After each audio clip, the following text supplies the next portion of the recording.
BBC 97.3. Iain Lee's Good Evening. Good evening.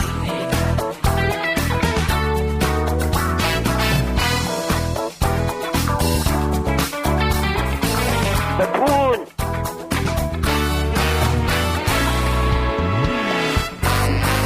Good evening.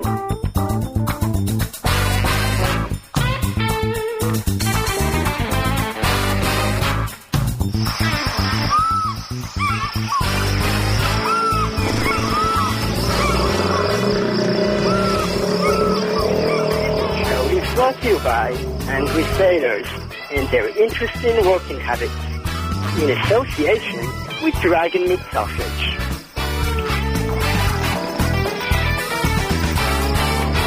Hello, Mr. Iain Lee. How are you, sir? Hello. Hello, Mr. Iain Lee.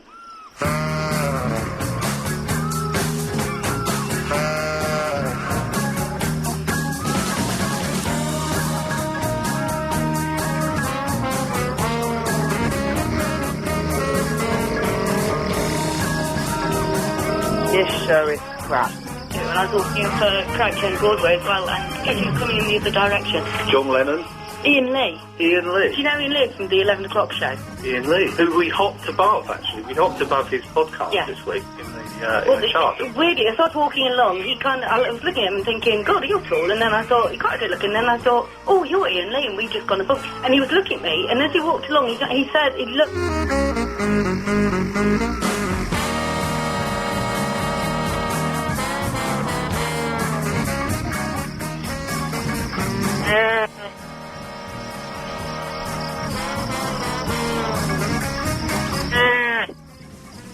In the morning I have fish. In the afternoon I have fish. Just before I train I have fish. At night time I have fish. For supper I have fish. For a snack I have fish. For the rest of my life I will be having fish.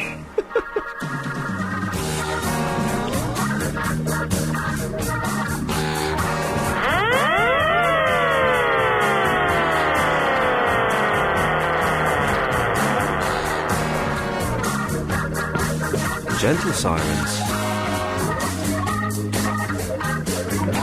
If it smells like it, it probably is. Yes.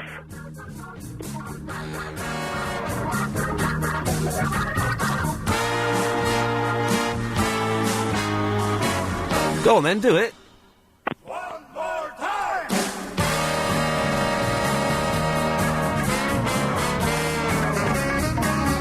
Yes. Hello? You can speak. Hello, how you doing? I'm doing very well. Oh, good. I was just wondering, since it's a Thursday and all, did your queen turn up?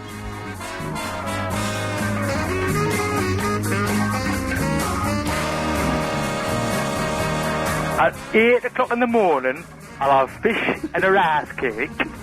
At 10 o'clock, I'll have my fish. At 12 o'clock, I'll have fish and a rice cake. At 2 o'clock, I'll have fish. At 4 o'clock, just before I train, I'll have my fish and a rice cake. I'll train, have me fish, and I'll go home, have some fish and a rice cake, and then some fish before I go to bed. Oh, no. I'll start the night in Yorkshire. I'll start the night.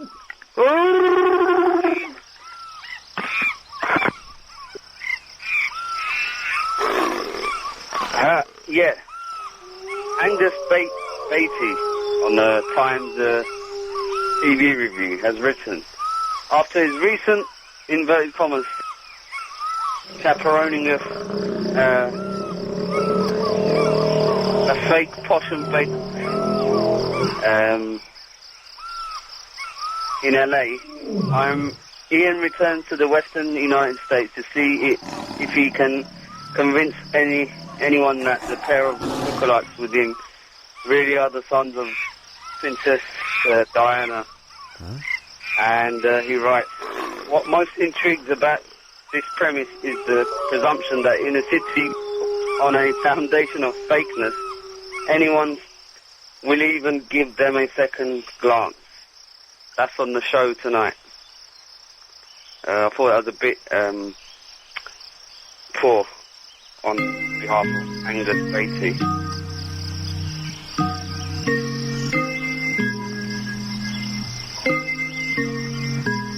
Hello, Iain Lee. Greasy Lion here. Please, good evening. Good evening and all that. Yeah, tomorrow on the show, Helen's here for the first time all week, and it's good to have you here. You weren't here for, I don't know, it doesn't matter. It's good to have you here. We missed you. Back. The A-team is back. I know I say the A-team is when Lady Alex is here, but that's just to make him feel part of the group, really, we don't. The nightmare is over, I'm glad to be back. Thank God. But yeah, tomorrow's show, we're going to make butter. So we're going to do pirates. No, it was supposed to be Devonshire. Racist. No, we're going to be making butter, and apparently all you do is you get some milk, and you shake it for 15 minutes. But you've got to get full, like, really fatty milk. And you shake... Oh, no, this is apparently what I was told. But I pulled that face. I was going, what? And this woman said, a woman I was working with the other day, oh no, I was doing it in the kids last night. We sang... What was that pop? Did you hear a pop? I heard a pop. No, that was your jaw. Is George's pop? How's Jaws pop? Yeah, they can. I used to go with a girl who could do that and it go... So she wasn't doing it in the back of her throat, it was her jaw clicking. What, out of the socket? Probably. Sorry, do you know what? I thought you were going to get an expert in, a big machine, and kind of do that for 3 hours. I'm doing that for 3 hours, 15 minutes. I'm shaking a bottle there. Chris is going to bring in some milk, I'm going to bring in some milk, and we're going to make butter. Yeah. Whole milk, semi-skimmed, skimmed? Oh, you've got to bring in fatty milk. Just... Like Gold Top. Gold Top would be it's good. Blue Top. Well, you don't even know what Gold Top is, do you? I thought of something else today that you wouldn't know what it is. Because you're so young. What was it? Oh, I was going to... 1981. What? You don't know what 1981 is? I wasn't there. Okay. Well, can we have this conversation after 7:30 when the calls slack off a little bit? Is that all right? Thank you. 0870 90. No. Were you not there for 1981? Yeah, all of it. Oh, man. I was like aware in 1981. I was like 8 years old then. I was 7 for half of it and 8 for the rest of it. And I was totally aware. I hadn't been even thought of. Jeez. Oh, God. I was getting beaten up and falling off bikes and... I think I hit my sister over the back of the head with a big long glass rod, right, by accident, because I don't know what was happening. My dad was taking down the, flagpole? No, the, shed, like, in the back. It was like a council house, right, but they had, like, a shed that was sort of built on, and he was knocking that down, I think. And then for some reason there was a big glass rod, and I was into monkey magic at the time, so I said, Dad, can I have that rod and pretend it's my monkey magic wishing stick? And he went, yeah. So I was spinning it around, and I accidentally smacked Joe over the back of the head of it, and my dad told me off. That's what I was doing in 1981, and you weren't even existing. Wow.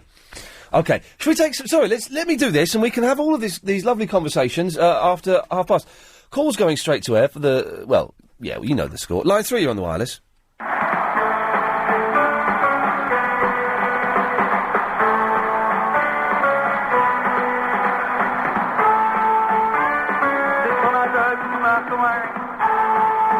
What's this?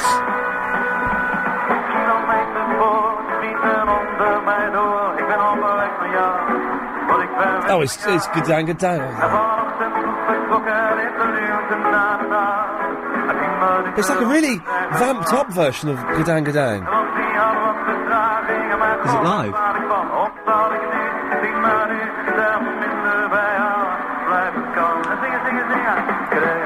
It's some, like, live rumba version. Ooh.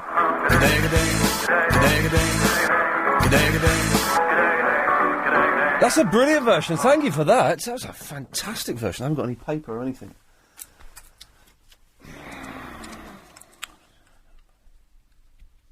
Lovely. Yes, I'm 5. You're on the wireless. Hi. Can I teach you how to make butter? Well, I know how you make it. You apparently shake a milk bottle for 15 minutes. No. That's not the correct way. Well, what's the correct way? Well, you have to either you get full fat milk and skim the cream off, or you get some cream ready-made. You can do it with like single or double cream as well, by the way. Yeah. And then imagine butter made from double cream. In it. A little tiny bit. I'm not putting yoghurt in it, love. Yeah. No. Yeah, No, and then you don't. No, you do not. Place, You like do not. on top No, of a you do not put overnight. No, that's how you make yogurt or cottage cheese. No, that's when you put it in milk. So you mix yogurt and milk and you put it on a radiator. I'm not going to eat that. It's going to taste rank. No. I'm going to shake a milk bowl for 15 with a bit minutes. of yogurt. No, I'm going to cut you off now. No. Yes. My voice is on the edge of just going. There's a little. The cleaner did come today. Was she hot? No. Didn't polish, didn't hoover. No, she said to me, didn't speak English. Hoover broke. Now, so I said, I said, I will, and I'm miming it, I will buy money new Hoover this Saturday.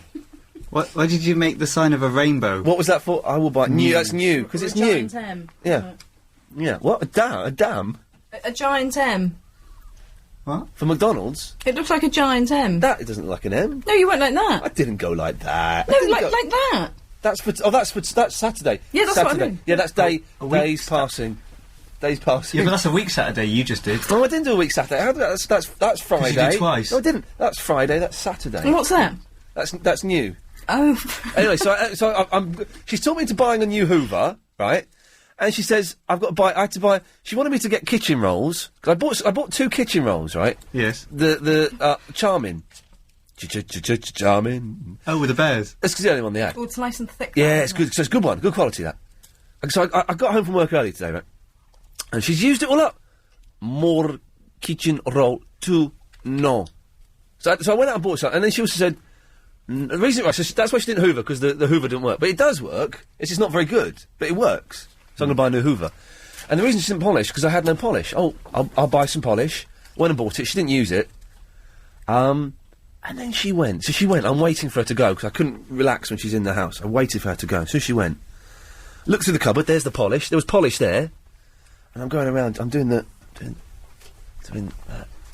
Like that, doing the finger, rubbing my finger. Dad used to do yeah, that. well, I'm doing. Well, I'm paying her, so you know. Your dad did it for your mum, though. No, for us. Oh, really? Yeah. Well, no, fair play, actually. If you're cleaning, you got. Did you pass the finger test? I'm paying good therapy money for that now. Well, this woman is getting paid good money to not clean on the top of my mirror and not clean the windowsill in my bedroom. Getting paid good money for it. I'll give her another 2.5 months to settle in, and then I won't renew the contract at the end of. I've really muffed this. Can't miss out on those nooks and crannies. So you've got her for 3 months? 2 months. But you're going to give her a trial run of 2.5 months? I'm going to give her. Let's be fair about it. I'll give her another 2 months, 3 weeks, and if at the end of that she's not doing it properly, then I will certainly be not inviting her back into my house. Did you do the change thing?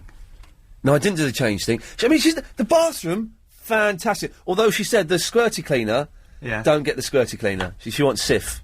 She doesn't want the squirty cleaner. So, she's got a brand favourite. I had to, Sif. Don't want the squirty, she wants like the scouring thing. And I'm talking to her, and I've got one of those Hoovers where you've got like a body of Hoover and then like a long cord. So the body's on the floor and you've got a long cord and you're doing all that with it. And so I'm saying to her, and she doesn't. I'm saying, new Hoover. Yeah. Right, and I'm miming it like this. It's going to be hard to convey on the radio, but you just I have love to your do it. sign for new. It's good. So it is though. It's new. It's like a rainbow shape. Shut up. New Hoover.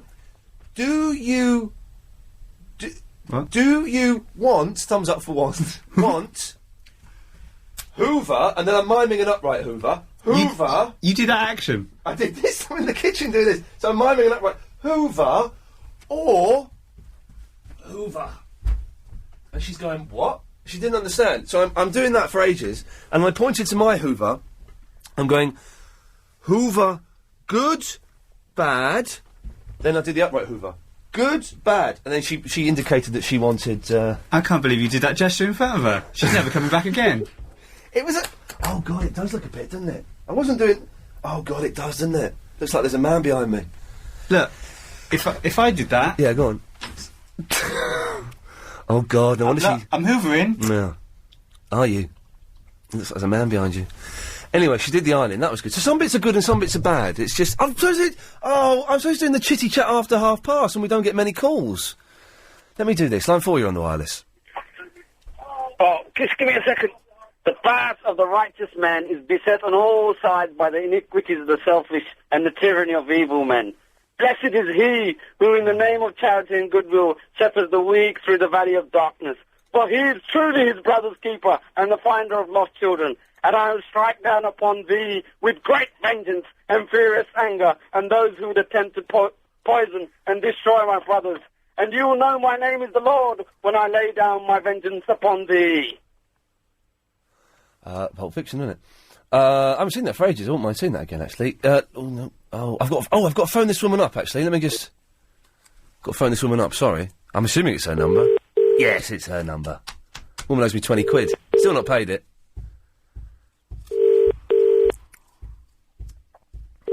She doesn't answer the phone anymore. Hi, this is Paula.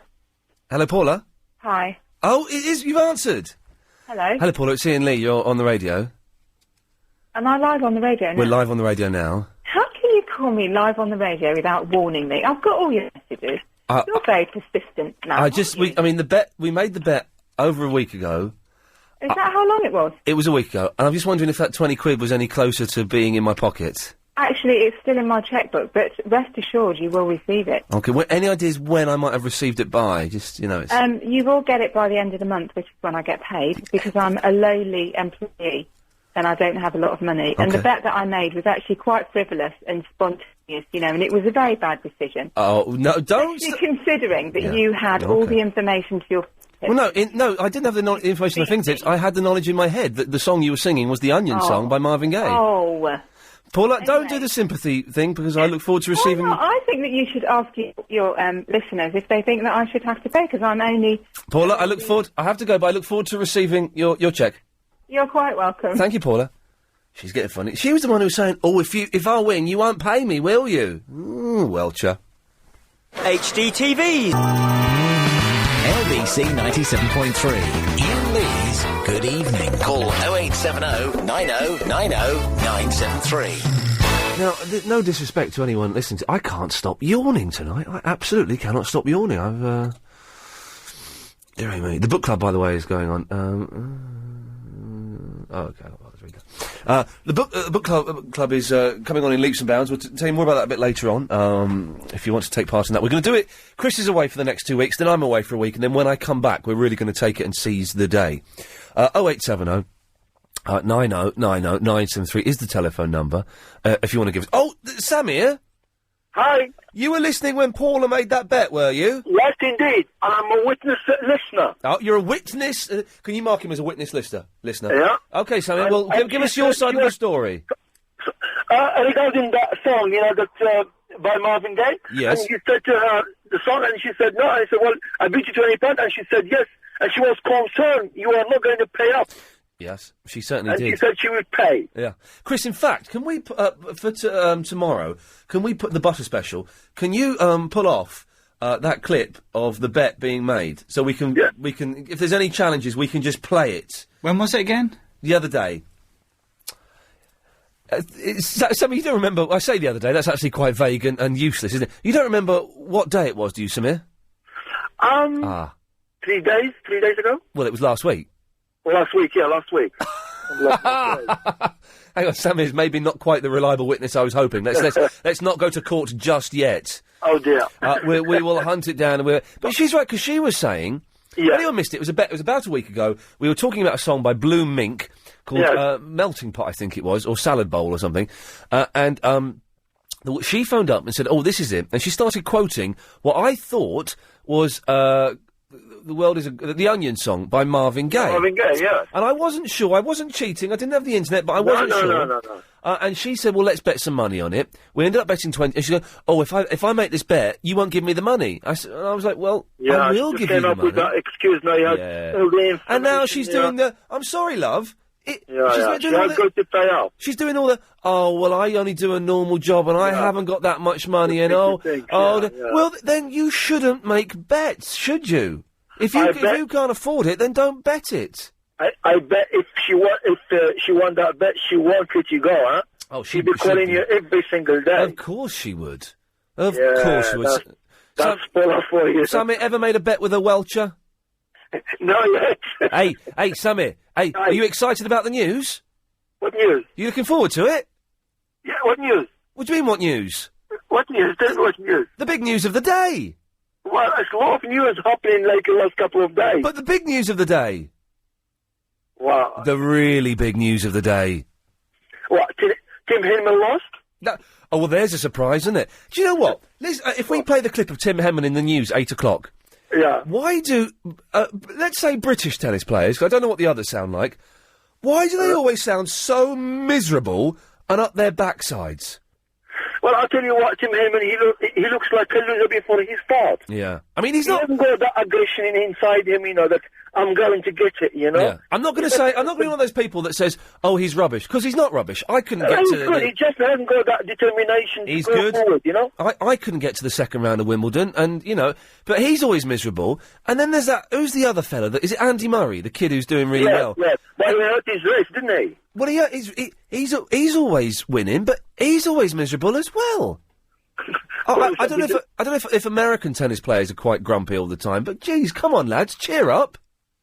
Well, anyway, that's not the news. Jim McEnroe, I tell you, that's probably who? That's as good as it gets. Who? McEnroe. Jim McEnroe. Yeah. Jim McEnroe. Yeah. Jim McEnroe's not as good as what? John McEnroe. Yeah, John McEnroe. Yeah. Oh, right. I used to like Jimmy Connors. Okay. You don't remember him, do you? I do. Okay. Anyway, that's not. I'm a bit older than you. You're about 46, aren't you? How did you guess? Am I right? Far from that, mate. Yeah. I'm good at guessing the ages. Anyway, Samir, that's not the news that I'm talking about. Which news? Come on. Slam it to the left if you're having a good time. Shake it to the right if you know that you feel fine. Move it to the front. They're getting together going around the world. Yes, I've heard that one. That's an old news. You just got it now. What? Well, they're getting together, the Spice Girl. Well, it's only just come out today, hasn't it? Well, it's just officially today. Yeah, in the morning. Yeah, well, do you know what, Samir? I wasn't doing a radio show this morning. Okay. I was phoning people up and saying, Nick Ferris was on Sky today, slagging them off. Yeah. Well, Paul Ross spoke highly of you actually today. Who did? Paul Ross. Oh, apparently he was saying very nice things on This Morning about me. Absolutely. Yeah. And you really should buy him a drink because he made me excited to go and to watch the Sky One today. Are you going to watch the Sky One at 8 o'clock? I am going to. Tonight, ladies and gentlemen, apparently it's quite a good comedy. It's quite good. It's quite good comedy. Tonight, ladies and gentlemen, you have my permission between 8 and 9 to bunk off to go and watch the Sky One. Apparently it's better than the Beckhams. Well, now, it's interesting he says that, because I had a miserable time doing it, but okay, well, let's wait and see what everyone else says. Yeah, I don't say anything anymore because I don't want to be spoiled. I will, okay, Samir, I won't spoil it, but you're excited about the Spice Girls, then? No, not really, to be honest. Really? Yeah, it's not really, they don't do me, to be honest. They don't do you? Would you like the Spice Girls to do you? Oh, I would. That's sporty one. Don't get dirty again. Don't get mucky, Samir. Keep it above the waist. Still early in the evening. It's too early to be talking about having sex with 5 girls. Nice talking to you. Thank you, Samir. Bye. Go back. There we go. A lovely fellow. I'm quite excited. I wouldn't mind going to see. I quite like the Spice Girls. I wouldn't pay to go and see them, but if anyone is going to give me a free ticket in the first third of the O2 Arena, I wouldn't mind going to see that. I'd be up for that.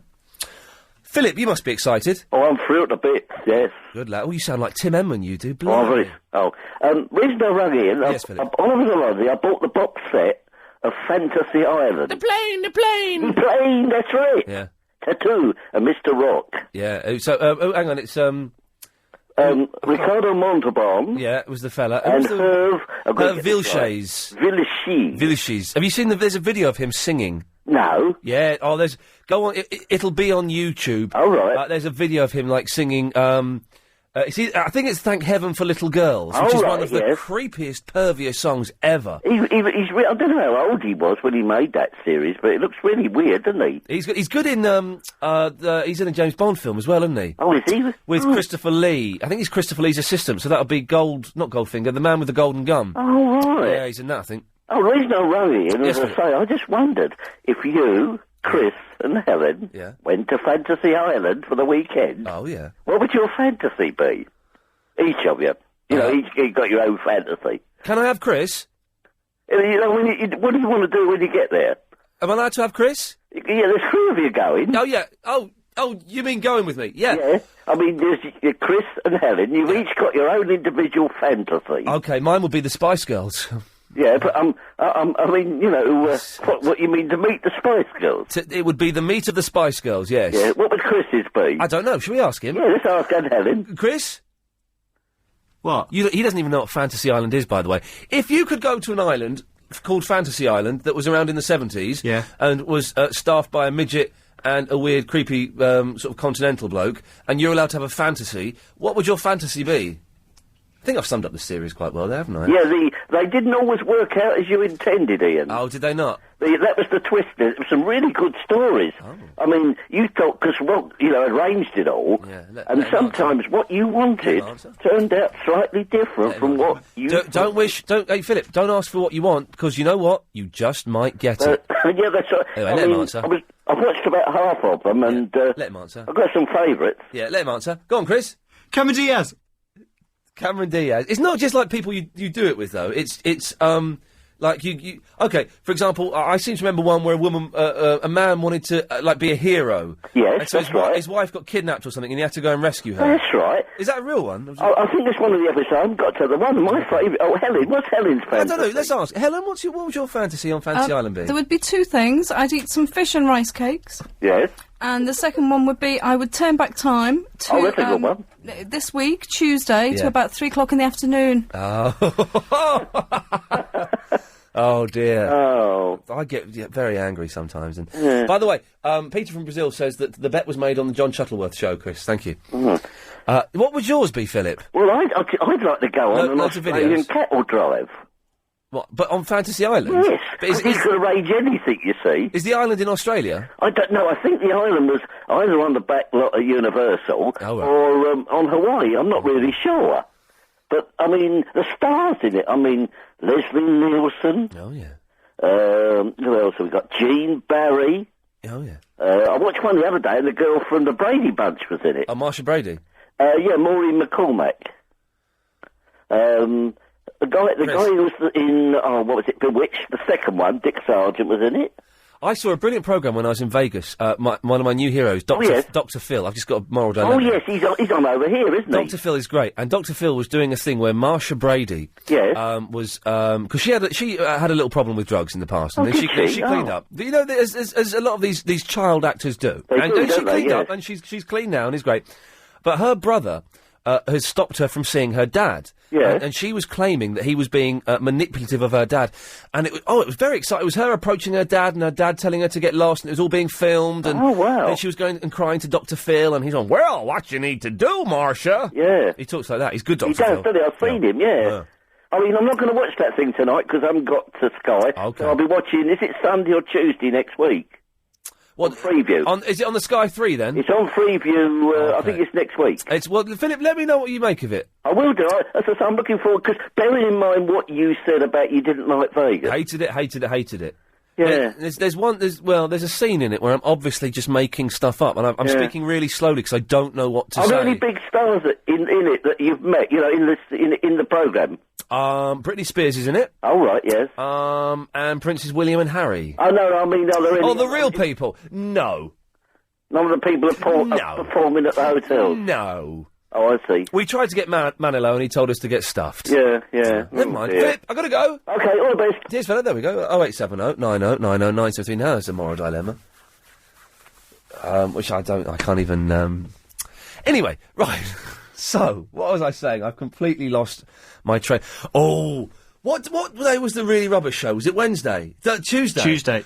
Oh, thank God you weren't here Tuesday. It was, because Alex was here, right? And obviously Lady Alex normally does the Friday nights, which aren't they're not great, they're all right. And so I was showing off going, Alex, okay, this is what a real weekday show is like. Let's have it. It was one of the worst shows I've ever done. It was so... What was wrong with it? I had really bad, painful indigestion for an hour and a half, so I was in pain.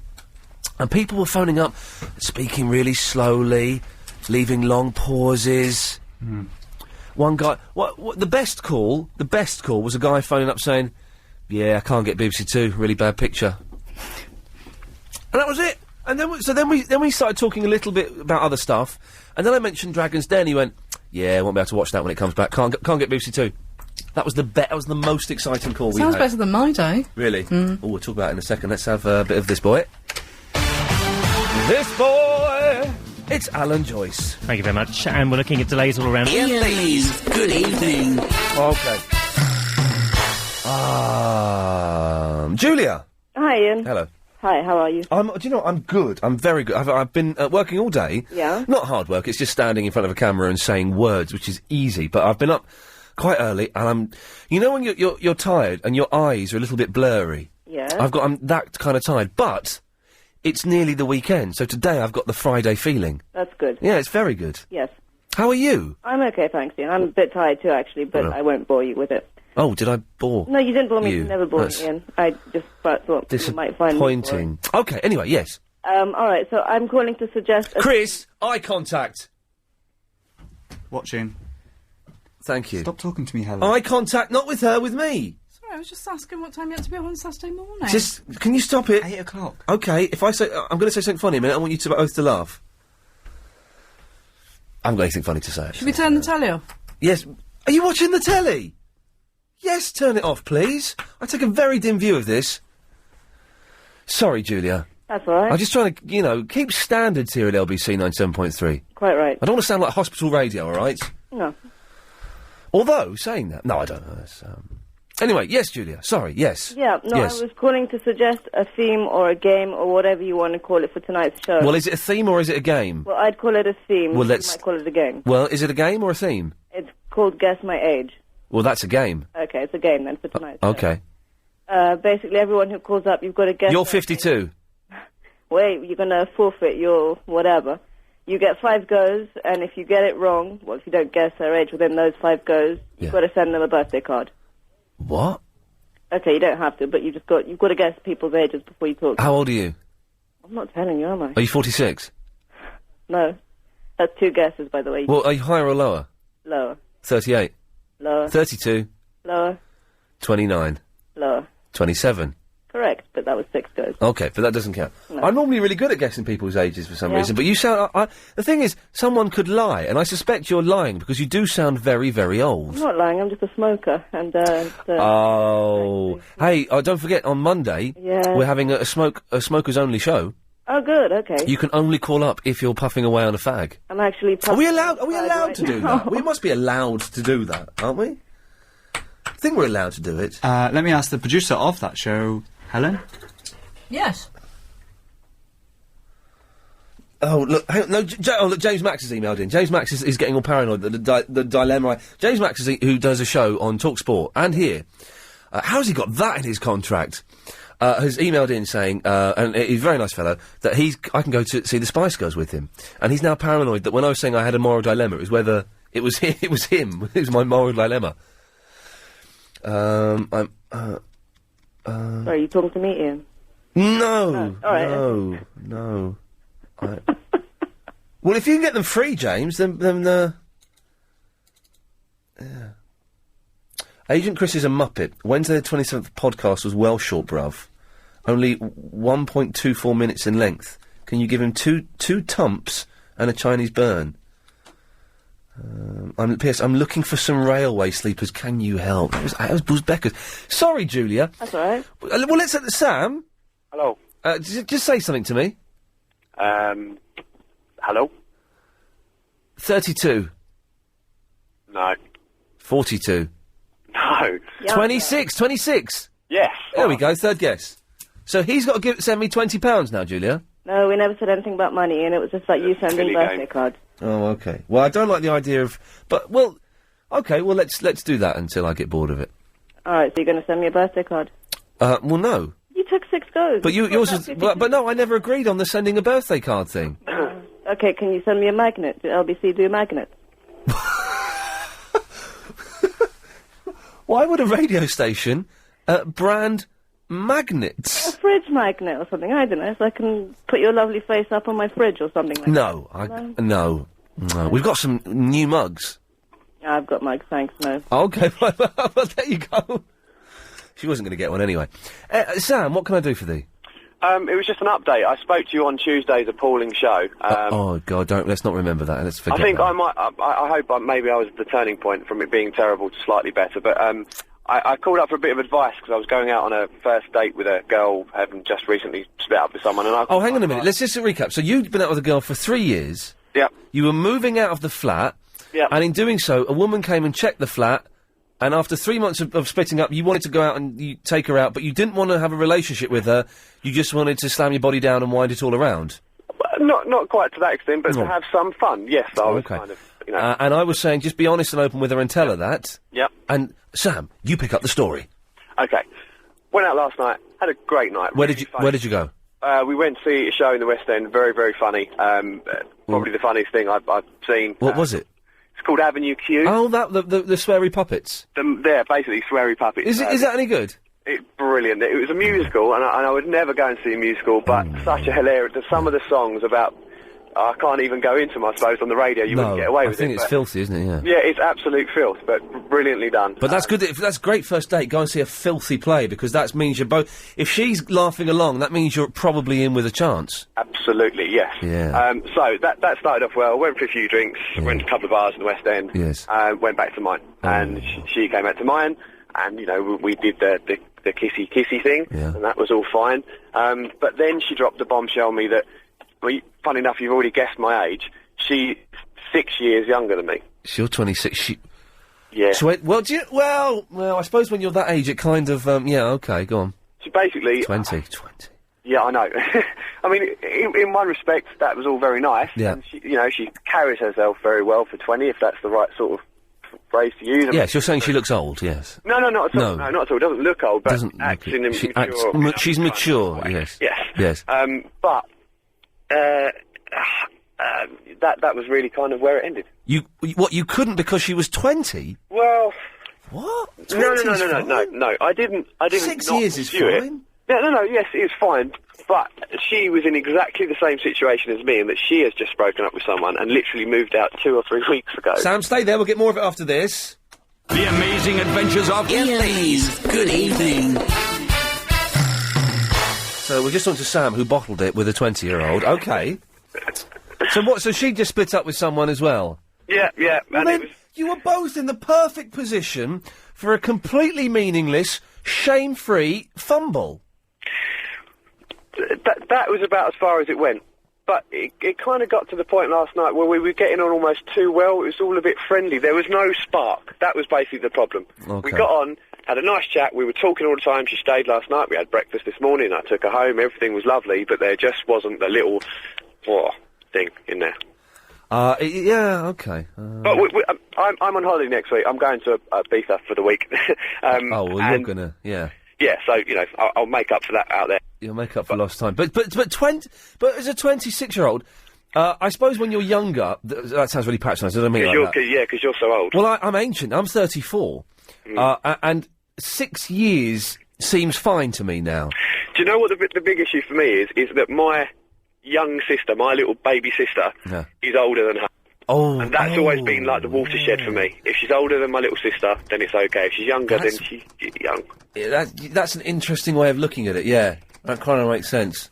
But I'm going to see her again. She said next time we go out, we won't do the show, we'll just go out and get blind drunk and see what happens. And then maybe that, you'll be able to have meaningless sex then? Yeah, I'm thinking more alcohol, more meaningless sex. Good lad. Sam, well listen, best of luck. Cheers. Thanks for the update. There we go. It's the G-Man. Oh, what a loser that guy was. God, I would have... steady on. You've not called us for a long, long time. How long has it been? Not long enough, I have to say. It's like 2 weeks? It was more than that. It's about 2.5 weeks. It's funny, isn't it? Well, I just added half a week on there. You thought I was going to sound like a month, and I said I just added an extra 3 days on there. I know, you shocked me a bit. It's a joke. It's a comedy basic. Not very funny, is it? Well, you laughed, and it was a real laugh. Yeah, but I laughed. Exactly. Why is anyone else laughing? Why aren't you getting ready to watch Sky? What do you mean, getting ready to watch Sky? Well, I'll see if I can phrase it in a better way. Why aren't you getting ready to watch Sky? Because I'm not. Okay. I don't get you, Ian. Well, do you know why I haven't called in? Why is that, G? Because I felt like I don't really like you anymore. I think I needed a break. Yeah, that's fair. Yeah, that's a fair point, I suppose, G-Man. I needed a break, and now I think I love you, Ian. Okay, your Xbox still ain't working, is it? No, I can't be bothered to fix it. Oh, have you watched X-League TV? No, what's that? Well, what channel? It's 291. I tell you what, stay there, V Plus. Yeah, okay, shut up. So, anyway, X-League TV, if you've seen it, 0870 9090 973, is it the greatest channel ever made? LBC 97.3. Ian Lee's Good Evening. Good evening.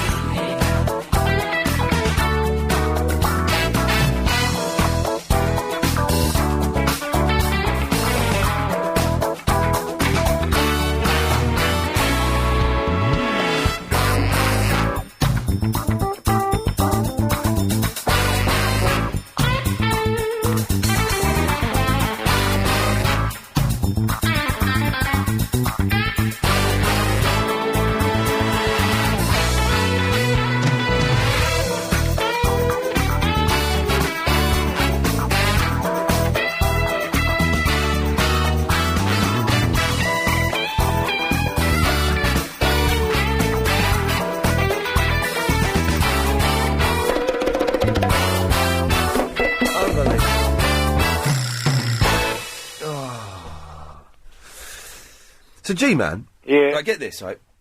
Am I allowed to say that, Chris, or is that private? No, there's no private thing about You it. can talk to G-Man. Okay. No one else. I don't know for how long. Right. So, Chris is off next week and the week out. He's off for 2 weeks.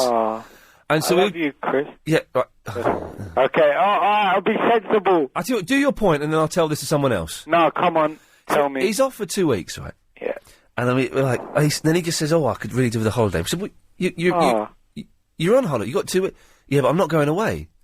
Wait, Why doesn't he go away in then 2 weeks? Right. One more interruption, I will cut you off. Okay. So we're like, he says, "I'm not going away," and we're like, "So you got 2 weeks off?" And I go, "Yeah, I'm not going away because his girlfriend Chicago couldn't get the time off work." Oh. So I said, "Well, what are you going to do in those 2 weeks?" "Nothing. Just going to stay at home." Oh. So I said, "Well, in that case, you might as well come and help us out, help your mates out. If you're doing nothing, you might as well come into work and help your mates out. And do you know what? I'll buy you a drink after work. I'll buy you a drink. I don't mind. I can do that." Yeah. And he said, "No." What? Now that's just rude and selfish, isn't it? He's out of order. Can I come and help you? No. Can I sing you a song? Yes. Okay. Can see if you can guess what this is, yeah? Okay. When you're feeling sad and low, I will take you. Slam it to the left if you're having a good time. Shake it to the front. Wait, I haven't finished yet. We are not at that bit. But that's the song, though, isn't it? Maybe. Yeah. When you're feeling sad and low, I will take you where you want to go. Smiling, dancing, everything is free. All you need is possibilities.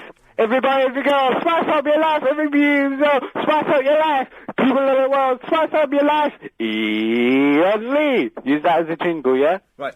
I've got the bin man with me. Bin man, what did you make of that? Did you enjoy that? Good, bad? Okie dokie. Ask him what he thinks about Spice Girls getting back together. Are you excited about the Spice Girls? Yeah. You should all go to the world tour. Hang on, let's just see what line 5 has to say. Go on, line 5. After dodgy down your left-hand side. Yes. it's something. Well, G-Man, I'm going to cut you off now. Yeah. Gary. Yeah, hello, man. Hello, Gary. Thank you, man. See you later. Yes, Gary. Yeah, man, I've lost my cat, man.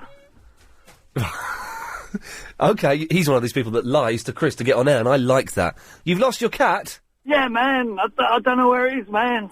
Do you know, I walked past a house today on my street. It wasn't my street. It was a little bit away. And outside there was a sign on the gate. They posted a little sign on the gate saying, 2 kittens for sale. 1 girl, 1 boy. No, it was a cat, man. Yeah. And I thought, do you know what? I could get one of them. And I thought, no, I can't because I've got a cat and but for a while I thought, I wonder if I got a little girl kitten. Would Velvet be alright with it, or would she go mad? Anyway, well, Gary, I can't help you, I'm afraid. Oh, man, but I was relying on you, man. Sorry, man. 0870 90 90 973. I think it's, Alex. Yeah? It's bad, isn't it? That Chris has got 2 weeks off, and he's going to do nothing. I know what he'll do in those 2 weeks. What's he going to do? I'm going to tell you. He's going to sit at home playing on the Xbox. Yeah. And, Nothing wrong with that. and that's it. And that's it. Well, that's what I'd do if I had 2 weeks. Well, that's what I would do. But I would also say, shall I come in and give my mates a hand? Anyone want a hand? I'll come in and give my mates a hand. If you had nothing to do, right? Yeah. You'd go and help your mates, wouldn't you? It depends if I was getting paid for it. No. If your mate said, Alex, do you know what? I'm struggling a bit. I could really do with a hand, and you're doing nothing. You would go and help them, wouldn't you? Well, yeah, but you don't need a hand. Of course I need a hand. What do you need a hand with? With the show. Yeah, but Helen's going to be the producer. And Helen's excellent producer, of course. But, you know, we need help making the tea and stuff like that. Well, then get Yasser to do it. Well, now, Yasser keeps emailing me. If Yasser calls in... Can I just say this? This is absolutely genuine. If Yasser calls in and agrees to a few things, then there is the chance for Yasser to come in the studio on a regular basis and have his own 15-minute section of the show. But, and that's a genuine offer, but Yasser has to stop sending me slightly stroppy emails and has to call in to negotiate it. That's how that works, okay? I'm not going to reply to any more of Yasser's emails. I will, however, on the air, sort out... He has to follow a few rules, of course. What are the rules? I'm not telling you. Why not? Because you're not Yasser. I will tell Yasser when he calls in. All right, then, but why can't you tell me? What do you want? Do you remember the old days? Yeah. When he was only 33 and a third? Yeah. Remember them days? Well, that was a few months ago, yeah. When your show used to be really funny, remember that? Yes. Oh, well, I used to just get really rude and cut people off quickly, didn't I? No? Yes. Yes, I did. Yes, Midge. Oh, good evening. Good evening. Ian, I think you should also give Chris a 50-minute slot, because he's multi-talented. He's multi-talented?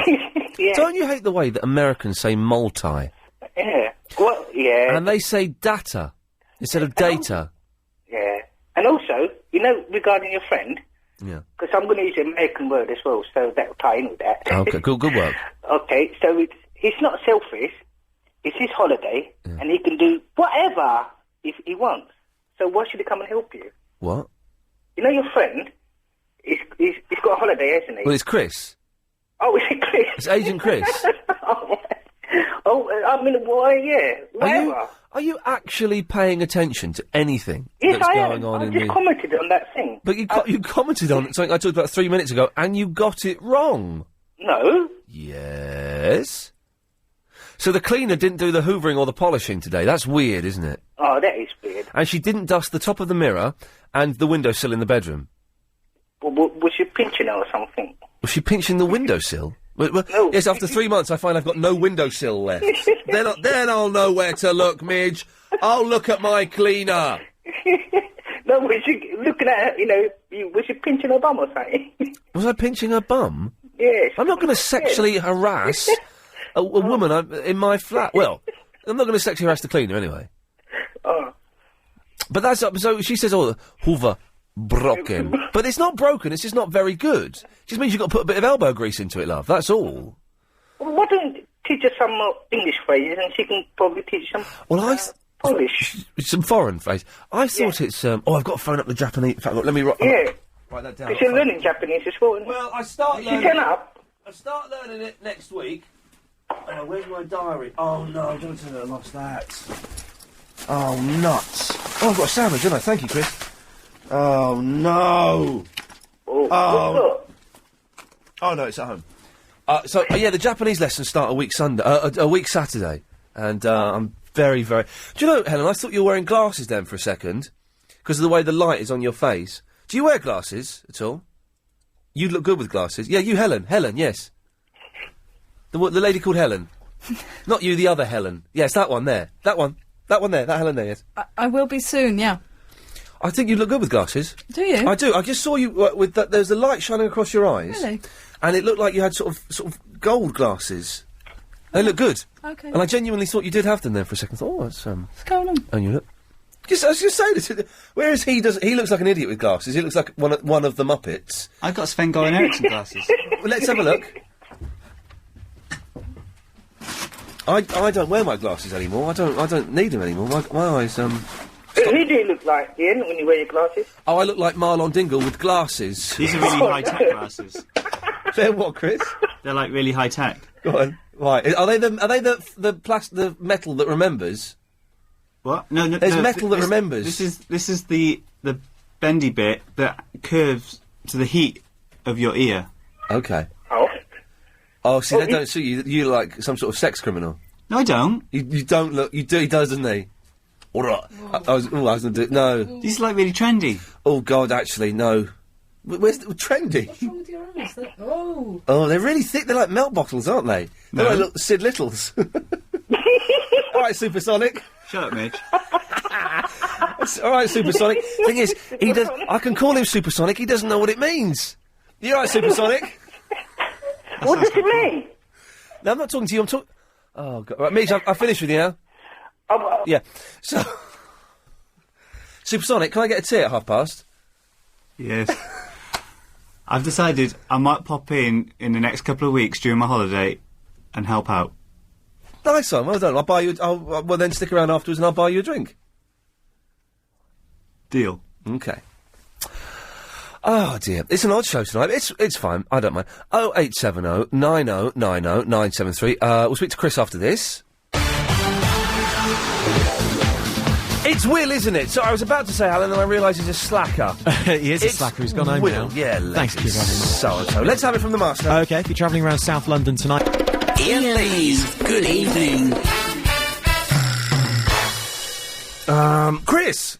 Yeah. Hello. Hello. Yeah. Yeah, I just want to play something for you, yeah? Okay, yeah. Okay, cool. Yeah, cool. Is there anything worse than a 34-year-old man saying cool? He played this the other day, didn't he? But you can't play this, Eduardo. Eduardo? Eduardo?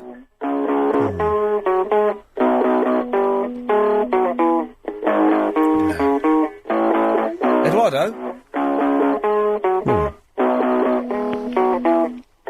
You picked up the phone now, haven't you? Eduardo! Hello. Ian, I've just been watching you on Sky One. Thanks, Chris! Alright. Excellent stuff. Oh, yeah. You're a weird man, aren't you? I'm weird? What is I thought you was a big macho man. What do you mean, you're weird? You're like a tailor's dummy. What does that mean? I'd take that as a compliment, actually, yes. Looks like you come out the window of Burton's. What do you mean? Manager? Look like a bankman. That suit you've got on, where'd you get that from? Well, I got it from John Lewis. But you'll give it back, mate. Get your money back. What? Why is everyone going to... It's a good suit. It's a good suit. You're weird, man. No wonder you couldn't pull no birds out of there. Well, no, the reason I didn't pull no birds out there, Eduardo, is because I'm seeing someone. Oh. Yeah. We'll go back and watch it. I'm gonna. There we go. Good lad. What was he on about? Oh, let's just go. Line 3, you're on the wireless. This is London Elvis. Hello, London Elvis. Is that Ian? Yeah, you're on the air. Hello there. I just wondered, has anybody ever told you look like Robbie Rotten out of Lazy Town?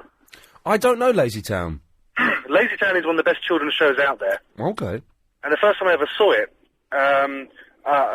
there's the baddie there called Robbie Rotten. Robbie Rotten. Let's Very have a little look. peculiar. Robbie... And I saw the first ever picture of you. Lazy Town. Let's have a little look and see what...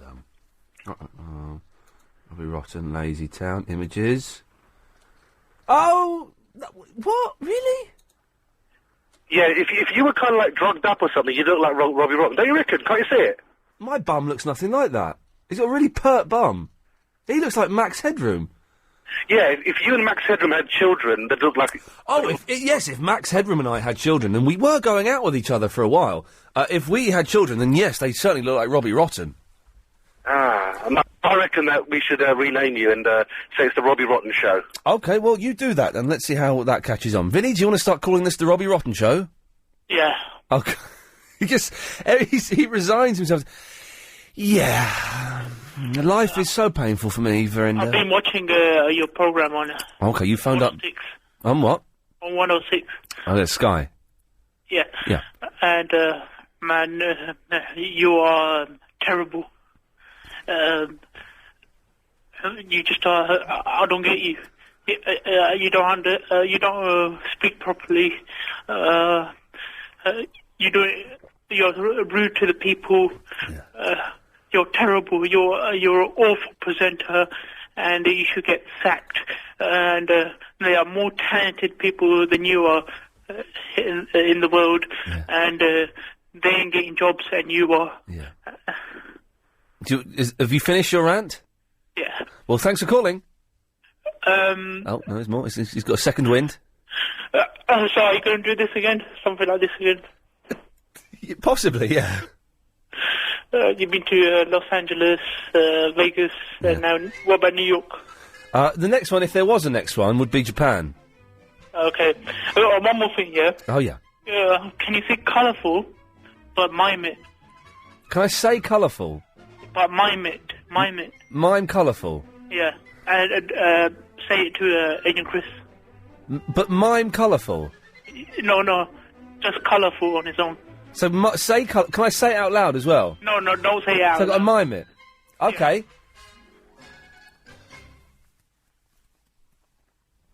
What's that supposed to be? That's colourful. What did it look like? All right, hang on. So I've had to mime the word colourful, and now Chris has to describe what I just did. Yeah, Chris, what did you think you said? Chris, what did you think I said when I'm doing this? There's lots of butterflies around you. That's not bad, is it? And that would be colourful. It'd be creepy. I don't like butterflies. I love you.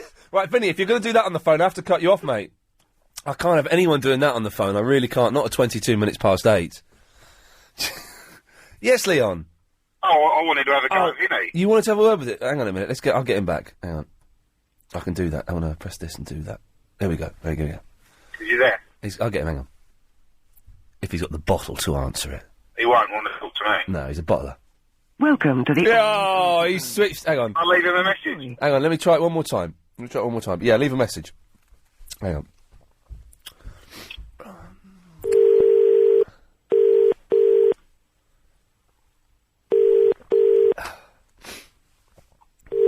Hello? Vinny, you're on the air. Leon wants to talk to you. Alright. Oh, Vinny, how you doing? Alright. Why'd you come on the air and start having a go at Iain like that? Because it's the truth. What have you done with your life, son? More than you. More than me? I don't think so, son. I think you need to get a life. Already got one. I think you need to sort something out of yourself, because there's no need for you to come on the radio and start having a go at Iain. Wait, you're obviously deaf. I said... What? I already have a life. What? I already have a life. What? I have a life. I have a life already. What is your life, son? Tell me about your life, because I tell you what, if your life is just phone up a radio station to have a go at presenters, you need to find a new one. It's got a point. That's a point. Well, you stuck for words now, Vinny. You stuck for words. No. You're obviously not listening to me. I mean, what I was going to say was... You've got a very small vocabulary. Yeah. Oh, have you stopped talking now? No. What? Who are you again? I forgot. My name's Leon. Are you a first-time caller? A first-time caller? Obviously you don't listen to the show then, son. Because every time I hear you phone it up, all you're doing is moaning. I don't think there's no need for it. Wait, what do I moan about? You moan about Iain all the time. Why don't you phone up Ben Dozoff or someone and have a go at them? That's a good point, yeah. Good point. I'd like to hear you on TalkSport, actually. Yeah, I would as well. He probably wouldn't get on. Oh, that'd be good. Yeah. Do you understand me, Vinny? Yeah, but he does the exact same thing to me. He doesn't what? He does the exact same thing to me. This is a computer now, isn't it? He does the exact same thing to me. He's like Yoda. No. Sadly, Leon, it's the real Vinny you're talking to, not a computer. Really? Yeah. You know what he does, yeah, is... Vinny, have you got a girlfriend? what he does here is he always takes the mick out of me. And when I stand up for myself, he cuts me off. Unlike Yasser, I'm not going to bottle it and stop phoning in. He got bullied. Unlike Yasser, at least Yasser... Oh, no, Vinny, you just phone up and... How can you say that to someone about his presenting skills? That's like kicking a man when he's down. There's no need for it. Wait. But obviously, if his presenting was good, yeah, he would have been much bigger than he is. Right, good point. Yeah, but you're the one on the radio listening to him. Yeah, but I don't listen to him. I just call in. You just... What? So what, you don't even listen to the show? Yeah, that's why I don't know who you are.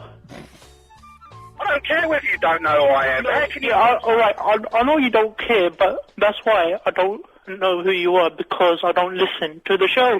Vinny, have you got a girlfriend? Yeah. Low blow. What's her name? Yeah. Miss Palmer. Yeah, that's it. Has she got 5 little daughters? Alright. Hello?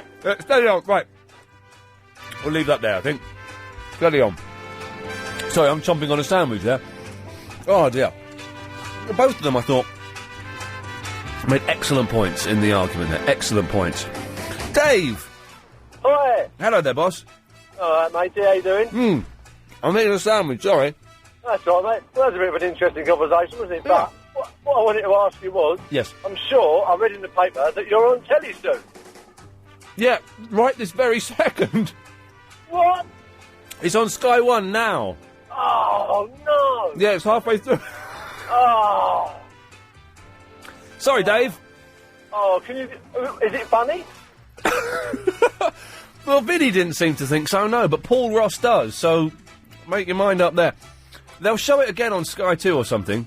Oh, mate. I'll have to phone the wife and tell her to tape it now. Well, you've missed the first half, the best half. Oh. Never mind. I'll put it on the podcast. Yeah, okay, well, okay, we'll see about that. Trevor! Oh, Ian, you alright? I'm alright, I'm just having the last bit of sandwich, hang on. Right, yes, I'm back, go on. Oh, excellent. Kittens. Yep. Well, you remember the other week I said to you my cat had kittens and they won Ringo? Oh, you call one Ringo, because we're still in Ringo Star week and a half, and I'm told that tomorrow's show, Friday's show, which is Butter Special, Chris, am I allowed to say that we have an ex-Beatle on the show tomorrow? Yeah. Okay, well, let's just say to celebrate Ringo Star week and a half tomorrow, a very special guest, an ex-member of the Beatles. Oh, wicked! Is going to be on the show. Ringo Starr's going to be on the show tomorrow. Is what I'm trying to say. Apparently. Oh, excellent! Okay, well, so I'll tell you what. Just to pop it down. Yeah. If you want a kitten? Yeah. Then I'm willing. If you wanted a kitten only, you can have Ringo. Oh.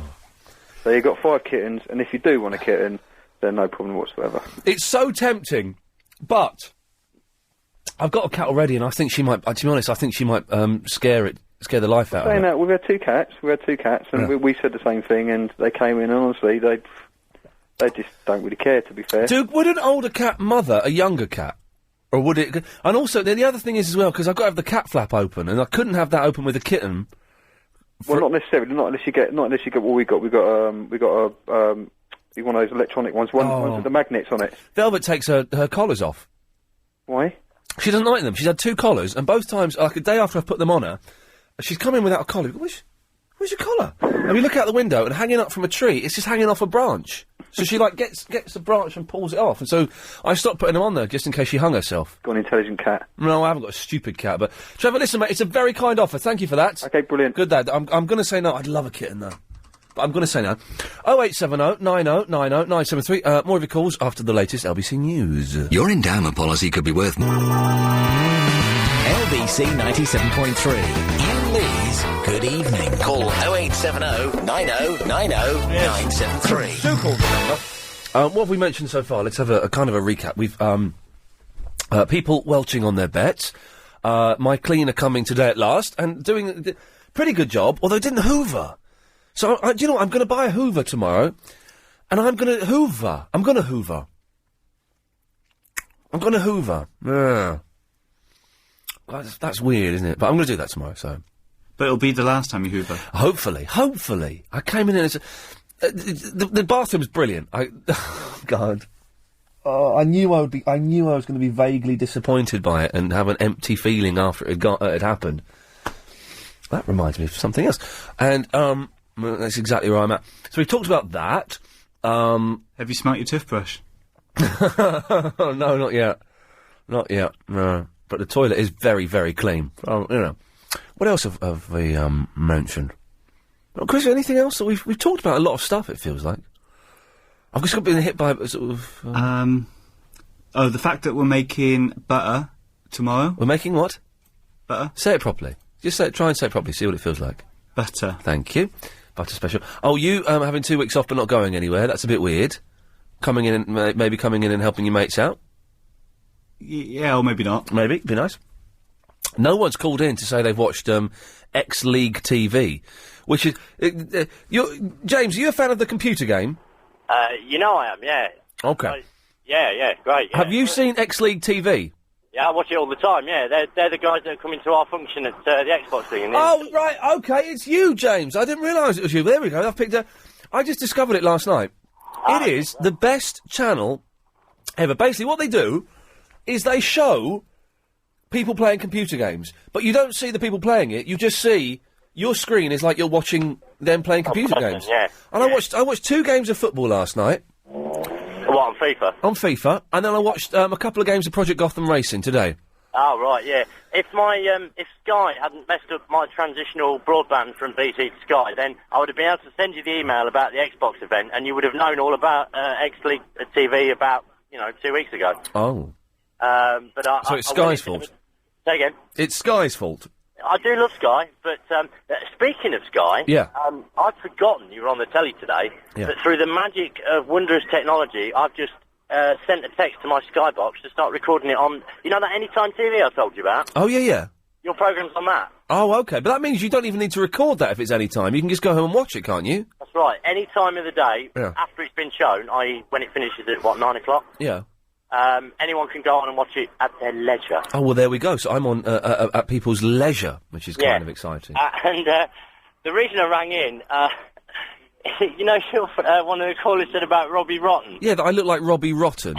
Well, I don't actually think you look like him, but my wife, Jade, who's obviously sick to the back teeth of hearing about LBC, finds any way to sort of have a dig at me, and she keeps saying, every time I say, I'm going upstairs to listen to Ian Lee, she won't, did you say we're going to listen to Robbie Rotten? Well, hang on, someone else thinks I look like Robbie Rotten. So I've got to add him to my list of Ralph Little and Marlon Dingle. But, I've got a reason for my call. Yes. His girlfriend's listening, and about 3 of our friends. Who, Robbie Rotten's? No, unfortunately not. Oh. That would be a wonder of Finland. Oh. You've got to speak to a friend of mine. God. Because he is always moaning that I make all my friends listen to LBC in the car. Yes. I'm going to make him be on LBC. Here's Richard. Okay, here we go. Right, honestly, you have to make your radio station more boring. Because this guy goes on about it constantly, 24/7. Makes me listen to it 24/7 in the car, at home, all the time. Is he a bit creepy then, this James fella? He is very creepy, yeah. There's something about this guy. He's a little bit, slightly disturbing. Is it? Do you think we can do this? Take an injunction out on him to stop him listening to us. If that's legally possible. It's legally possible. I think that'll probably do him a lot of good. Okay. I think this guy's, he's starting to lose it. It's cracking up with LBC. He was only telling me the other day he's going to get LBC tattooed on his backside. Oh, wow. That's a sight to behold. I wouldn't want to inspect that, but... No, I wouldn't. But he's threatening to do it, and he's going to... Okay, but you don't listen to the LBC then? No, I do. I've got it tuned in, but every now and again I'll flick through it. But only when this guy forces me to listen to it, he rings me up going, "I'm on, Rich, I'm on." So I have to listen to it. Well, listen, Rich. Thank you for letting us know about that. And what we'll do is we'll put a warning by James's name, and we won't let him on quite as often, and we certainly won't listen to his nonsense very much. Hello. Hello. Oh, you've got. All right. Well, listen. Thanks for that. I'll pass you back to James. Okay. Okay. Thanks for that, mate. No worries. Right. 0870 9090 973. Chris, yes? I'm going to make tea. Yeah, I thought you were going to do that during the news. I forgot. Forget that. How can I forget that? Sorry. Paul's in the Ladbroke Grove. No, I'm in Fetcham Woods at the moment. You're in Sexual Woods? Fetcham Woods. Fectum? Fetcham. Fetcham Woods? Fetcham. No such place. There ain't no such place. It's just after Oxshott. No, I know. I've heard of Oxshott, but there's no such place as Fetcham. On the way to Dorking. Yeah. Hang on 1 second, Paul. I just need to say yes. Line 2. You're on the wireless. Don't forget the fish and rice cakes. Oh yeah, good point. Actually, let's all remember that. No, Betty, you're on speakerphone. Betty, you're on the speakerphone. That's you, Betty.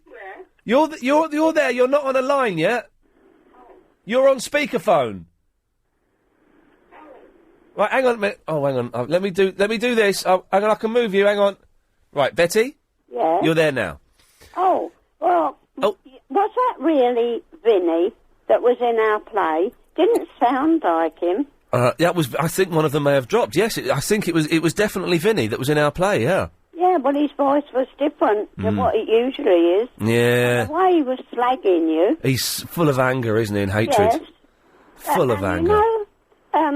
Well, I haven't got, Sky or anything. Yes, yeah. But, you know that man who was saying horrible things about your suit? Be with you in a minute, Paul. Okay. Yeah, it's a nice. Do you know what? It's a nice suit, and I know he's wrong about the suit. I told you I saw that picture in my paper. Yeah. Of you. In the suit. Yeah, Yeah. and I told you how smart and wonderful you look. Yeah. Well, what was he saying about your suit? You look gorgeous. Jealousy. It's jealousy, Betty.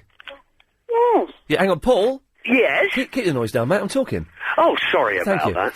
It's jealousy, Betty. Yes. Yeah, that's all it is. Jealousy. It's a nice suit. That's a John Lewis suit. So when you're on, you say you're on now on the TV, the Sky. Now. Is that when you were in Las Vegas? That was which the picture I saw in my paper. That was Las Vegas. Las Vegas is on the telly now. You looked absolutely wonderful. I told you. You are spot on. Betty, just wait there 1 second. I'm just going to... Line 8, you're on the wireless. Oh, he's gone. Okay, that's disappointing. Well, thank you, Betty. It's a nice suit. He's wrong. Yes. I do have a very... I told you how wonderful. Yeah.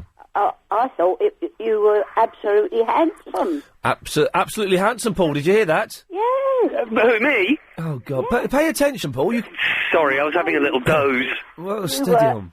looking at racing. Didn't you see? Don't you watch the tennis? I don't really like the tennis. I like ladies' tennis. Yeah, well, this is why I wondered if you saw that. Oh, talk about, they said she was the most prettiest, she's Russian. Oh, yeah. And you ought to have seen her lovely dress. Oh, and the wind was blowing, and I thought, hope Ian's watching. But you woken up now, haven't you, Paul? I have. There we go. It's all getting a little bit, yes. Oh, it was on today. Lesbian. She won. Yeah. Wow. She's Russian. Yeah, rushing about, aren't they? She was in the semi-final last year. Okay. But if you had seen this dress, it was gorgeous, and she's ever so pretty, blonde. Yeah. And the wind was terrific, and it was blowing all these frills up, and I thought, hope Ian's watching. Yeah, because that'll do him the All world. the frills at the bottom were going up. Do him the world of good. Eh? He is. Ian, yeah. Yeah. But he wasn't, he was watching the racing. Who was? Ian. That's me. Yeah, you said. What racing was I watching? Well, that I heard you say before. I was watching the racing. I've been working all day today. Well, you told somebody. Oh no, it was computer game racing on a computer game channel. Oh. It was a new TV channel where you can watch people playing computer games, and it sounds really dull, but I got quite excited by it. Oh. And I hear your cleaner's been. Yeah. I didn't know you didn't have a Hoover. Well, I do have Hoover. She said Hoover broken. So I do have a Hoover, but I need to get a new one, according to her. Well, don't get one with too many watts, because they take the carpet up. Oh, yeah. I don't know what a good Hoover is to get. I've got no idea. My one's ruined my Hitachi. It's ruined my carpet. Blimey. I might get my cleaner. I'm not going to get a Dyson. Dyson? No. Anyway, let's not go down the Hoover conversation. Betty, I've got to move on because I've got a load of calls. Oh, have you? Good to talk to you. I thought you didn't have many. No, well, they've picked up a little bit. Oh. So I better get through them. There's a postal strike tomorrow. Yeah. So that's a good excuse for you not to send it. It's an excellent excuse. Always looking for excuses, Betty. You know me. Yeah. All right, love. I'll speak to you later. For my mug. Yes, it will come, I promise. CD from Chris of the play. Yes, it's coming. It's coming? It's coming. Oh, all right. All right, Betty. Yeah, bye. Bye, love. Sorry about that, Paul. That's all right. Hey, Ian. Yes. Oh, hang on a second. Yeah. Oh, hang on. God, Chris has gone. Yes, line 2. Pardon? Yeah, line 2, you're on the radio. Hello, Ian Lee. Yeah, hello. We're just watching your programme. I think it's funny. Are you enjoying it? Yeah. Hey, nice one. Thank you. Okay. Yeah, okay. That's not what you can say to that, is there? Right, Paul, it's all your turn now. Yeah. Hang on. Yes, line 10, you're on the wireless. Hello, Ian. I'm just saying, I'm from Radiator Model Agency, and I just think you look absolutely fantastic on telly. You look younger than you used to do. But maybe that's because you were caning it. Who knows? Maybe it's because I was caning it. Did you just say? No, it's all okay. Okay. Well, thank you very much for that. Anyway, Paul. Yes. Go on. Don't get a bison. It'll make a ruin of your carpet. They poo everywhere. Ian. Uh-huh. You know, you were asking about getting a kitten. Yes. Put a call out to all the bonkers women who've got more than 3 cats. Oh, I've been out with one. Yeah, they'll soon tell you. About what? Whether Velvet will kick off with this other cat? Yeah, they know everything there is to know about cats. They read books on them. Man. They study their behaviour. Yeah. I like having a cat because she's good company and she's just nice to come home and there's someone comes and follows you around and sits on your lap and, and all that stuff. But, yes, if you've got 3 or more cats, you are officially insane. I had one once. It was called Baggage. It was very nice. I like cat. I wouldn't mind having a second cat, but I just think it's too late in Velvet's life for me to get another cat now. And also, when you get a new cat, not kittens, but when you get an adult cat, you've got to keep it indoors for like 3 or 4 weeks so it knows that's its home, and it wouldn't be butter fair. On their paws or something. Is that anything to do with Butter Friday? Oh, but are you going to make butter with us, Paul? Yeah. We can all do this, okay? On Friday, you need a pint of milk. It's got to be like full fat, like Guernsey milk or Jersey milk, or you can do it with cream, single or double cream. Yeah. And we're going to shake it for 15 solid minutes. Oh. And we're going to make our own butter, and it's going to taste blooming nice. Oh, yeah. Nice bit of homemade butter, Paul. Nice bit of homemade butter. Oh, lovely. Lovely. Can we pat it as well? Well, you can pat it if you want to, yes. Cool. Lovely. Do you want to say hello to my daughter? Yeah, go on. Okay, here you go. Good evening. Good evening, Paul's daughter. Hi, my name's Camilla. I like singing and dancing and reading Spicy magazine. There you go, Dad. Oh, She sounded a little... How old was she? She sounds well, Mardy. No, she's 14. I was going to say 13, 14 years. She sounds, doesn't she, stroppy little mare? Her name's Phoebe, it's not Camilla. Yes, stroppy little... Oh, she sounded... Oh, dearie, dear. I remember I hated being a teenager. Yeah, no, she's great fun. She's brilliant. Well, Paul, thank you very much for letting me speak to your stroppy daughter. That's my pleasure, Ian. Good lad, there we go. 0870 90 90 973. Hey, Greeky Lion, what did you make of his daughter? She's a filly. What's wrong with you, Ian? I don't know what that means. Travel is... I don't know what that means. Here's Will. Thank you very much. If you're coming into town on the... 3. Yeah, I got that. Oh, God. A little bit of LBC gossip. Sorry, ladies and gentlemen. Helen, Chris and I were having... Oh, I left the tea in there. Chris, you couldn't bring the... Sorry, Chris, you couldn't bring the tea back. Sorry. I've just got to keep talking. Because I've got Ali on the line, I think. Good evening. Good evening, Ali. Hi, Ian. Oh, it's a fella. Thank you, Chris. Right. It's wrong if you say, I want to buy a Hoover. Because Hoover, it's a name of a company. Yeah, I want to buy a Hoover. No. You want to buy a vacuum. No, I don't. I want to buy a Hoover. Oh, so you mean a Hoover as a Hoover? No. Yeah, I might want to buy a Hoover brand, but I want to buy a Hoover. Yeah, but what? Yeah, Hoover it's a Hoover. It's a Hoover is a thing that Hoover is a thing that picks up the dirt off the floor. What's the name of the machine you want to buy? It's a Hoover, yeah. Oh, okay, fine. That's right then. Okay, Ian, What? I've got a game to play. What? And Next should be saying you can't come on now. Don't be a pedant because next should be saying oh no it's not tannoy, it's public address system. Okay. What? Well, I've got a game to play with. No, you, hang Ian. on. Do you know what a tannoy is? Which one? A tannoy. Yeah. What is it? I don't know. You tell me. Oh, jeez. It's like... I'd rather speak to the stroppy 14-year-old. Let's get to the game, Ali. Come on. Right. Patience. And I wish you don't know this one. Right. I wish you don't know this one. Yes. Choose a number, but don't tell me what number you're choosing. 7. Any number. No. Don't tell me. Okay, but I'm not going to tell you, but it's 7. No. Oh, my God. No, you shouldn't tell me that. Okay, I won't tell you. Okay. But it's 7. No. It is, definitely. No, choose another number. Okay. Okay, don't tell me that. Okay, don't tell me any number. 6. Doesn't work like this. Okay. Right, choose a number. 5. Oh, my God. No, you should keep it with yourself. Okay. You don't tell me the number you're choosing. 7. Oh, my God. No, that's not working. Okay. Well, okay. Then the game is not like this. Okay. You should choose a number. 7. Now, okay, steady on, Ali, steady on. God, he did, didn't he? Did I get that, Dump? I think he did. I think frustration. Now, that's the word I want to say when I'm watching Clockwise. Have you ever seen Clockwise with John Cleese? Oh, it's awful. The whole premise is he's a obsessive timekeeper, and he's a head teacher, and the whole thing it hinges on this really weak premise. He gets on the wrong train. And from then on, it's just like really tiresome, drawn out, awful thing where he just gets in more and more. He has to get to a conference and he just ends up getting late. And I want, all the time I'm watching that film, I want to say what Ali just said then. Oh, flippin' heck is what I want to say. Doesn't he end up in a convent? Probably. It's awful. Just one of the worst films ever. Disappointing. Nice one, Ali. Yeah, nice one, Ali. You've reminded me of Clockwise. I hate that film. But I do like this X-League TV. If anyone has seen it, it would be great if you could give me a call, 0870 9090 973, because I genuinely, I don't know much about it, and I want to go on there. I want me and Chris to go on there playing computer games. But do you have to be, like, top of the tournament league to actually have your game played on the telly? Well, you go into the studio and they film you in the studio. Oh, I see. You're in the studio. I thought you could do it from home. No, you're in the studio.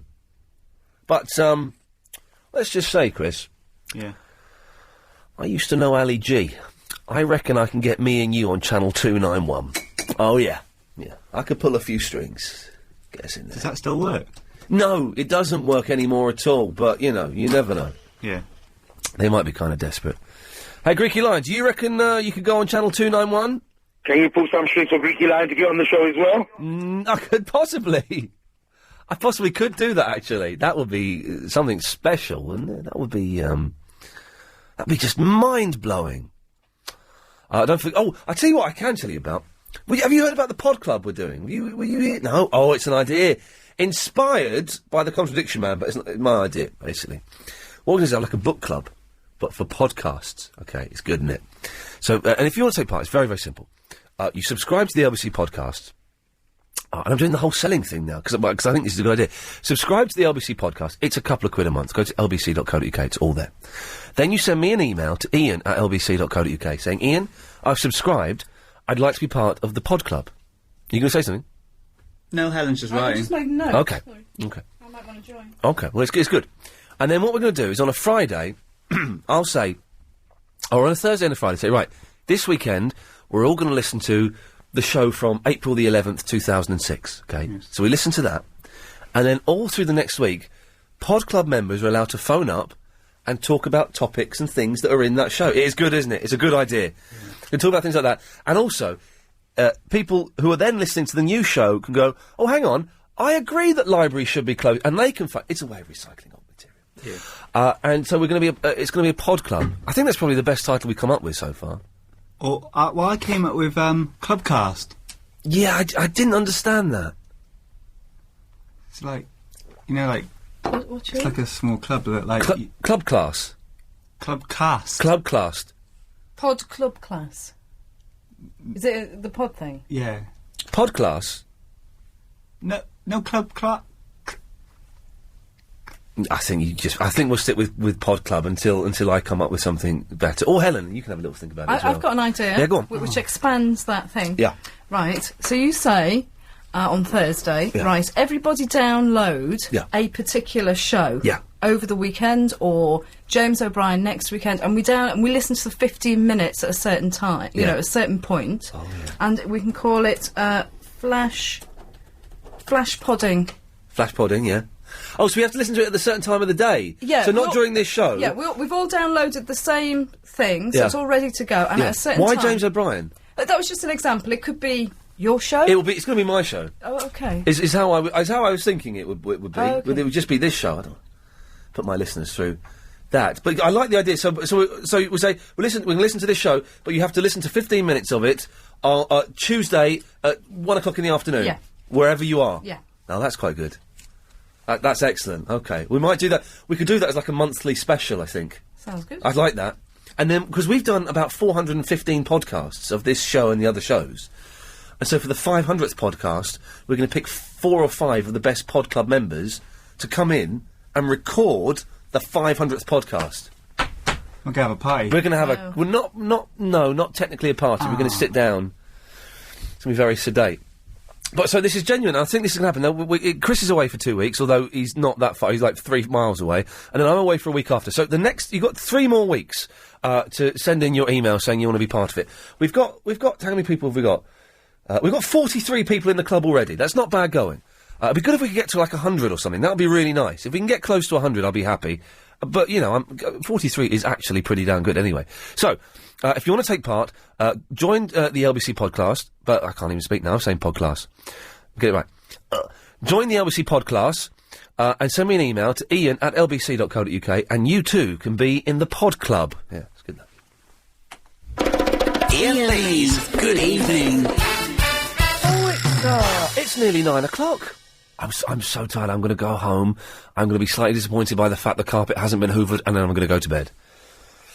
A cup of Horlicks. It's knocked me straight out. That's going to be fantastic. Clyde Ball's on at 10 o'clock. Bill Buckley is on at 1. Stuart! Hello, Ian. Hello, mate. I only want to be quick because I was missing you on channel 175, Sky HD. Was I in HD tonight? You weren't actually. Oh no, it wasn't. On that channel, but you're just a bit clearer. It wasn't filmed in HD. It was just filmed on a DV cam. But I was in stitches. Oh, did you enjoy it? I did. It was. Now giggling now. In Lou's diner. The thing in the diner. If anyone didn't see it, tough. I genuinely felt really guilty about that one. She believed it so much, didn't she? We knighted a woman. I got a lookalike knighted a woman in a diner, and they cooked eggs. Oh God! With a knife. With a knife, yeah. Just my favourite is when he tapped her on the head with it. Arise, Sir Lady Lou. Yeah, it was. I'm glad you enjoyed it, Stuart. Because I tell you what, it was absolutely hell to make. What's the heat? Oh, it was 109 degrees out there. I'm going there in November, and that's because it's a lot cooler. It's going to be a lot cooler. I didn't like Vegas at all. I thought it was a hideous, hideous place. Oh. Have you been before? Yeah, 2 years ago. Oh, you like it, do you? Yes, I just like the gambling, the atmosphere, and all the shows. I like that. I like a little bit of a gamble. I like a little bit of roulette, but I like to go to roulette maybe once every 4 months or something, and it's like it's kind of special. It's like lots of money at once, or well, I normally take like 100 quid. I have a limit of 100 quid, but I normally go to about 175. But I go. It's not massive. It's not a big thing. But I go with Chris or with a friend, and we go out and we have some dinner. And we go and sit there and we have a drink and it's kind of like a big evening out, and it's all we dress up a little bit and it's all very special. But in Vegas, this blew my mind. As soon as you get off the plane, there's fruit machines in the airport. It's insane, like hundreds of fruit machines. As soon as you walk into the hotel, it's just you go into a restaurant. There's roulette tables there. It lost a bit of the magic for me. It's just the noise as well. It's chung chung chung chung chung all the time. Yeah, it's just it's very noisy. And the thing is, prostitution is legal over there, and so you get these big billboard vans driving by saying, "Girls to you in 20 minutes. Call this number." And there's all these Mexicans handing out flyers for it's all those cards, flicking them at you. Yeah, I took a load thinking, "Oh, these are flyers for shows," and you look down and I wasn't a massive fan of the place. You won't be going back then. Although, go and see the Cirque du Soleil Beatles show. Beatles show? Yeah, exactly. That's a question mark, but indeed it's well worth it. 0870 90 90 973. More of your calls after the latest LBC News. LBC 97.3. Iain Lee's Good Evening. Good evening.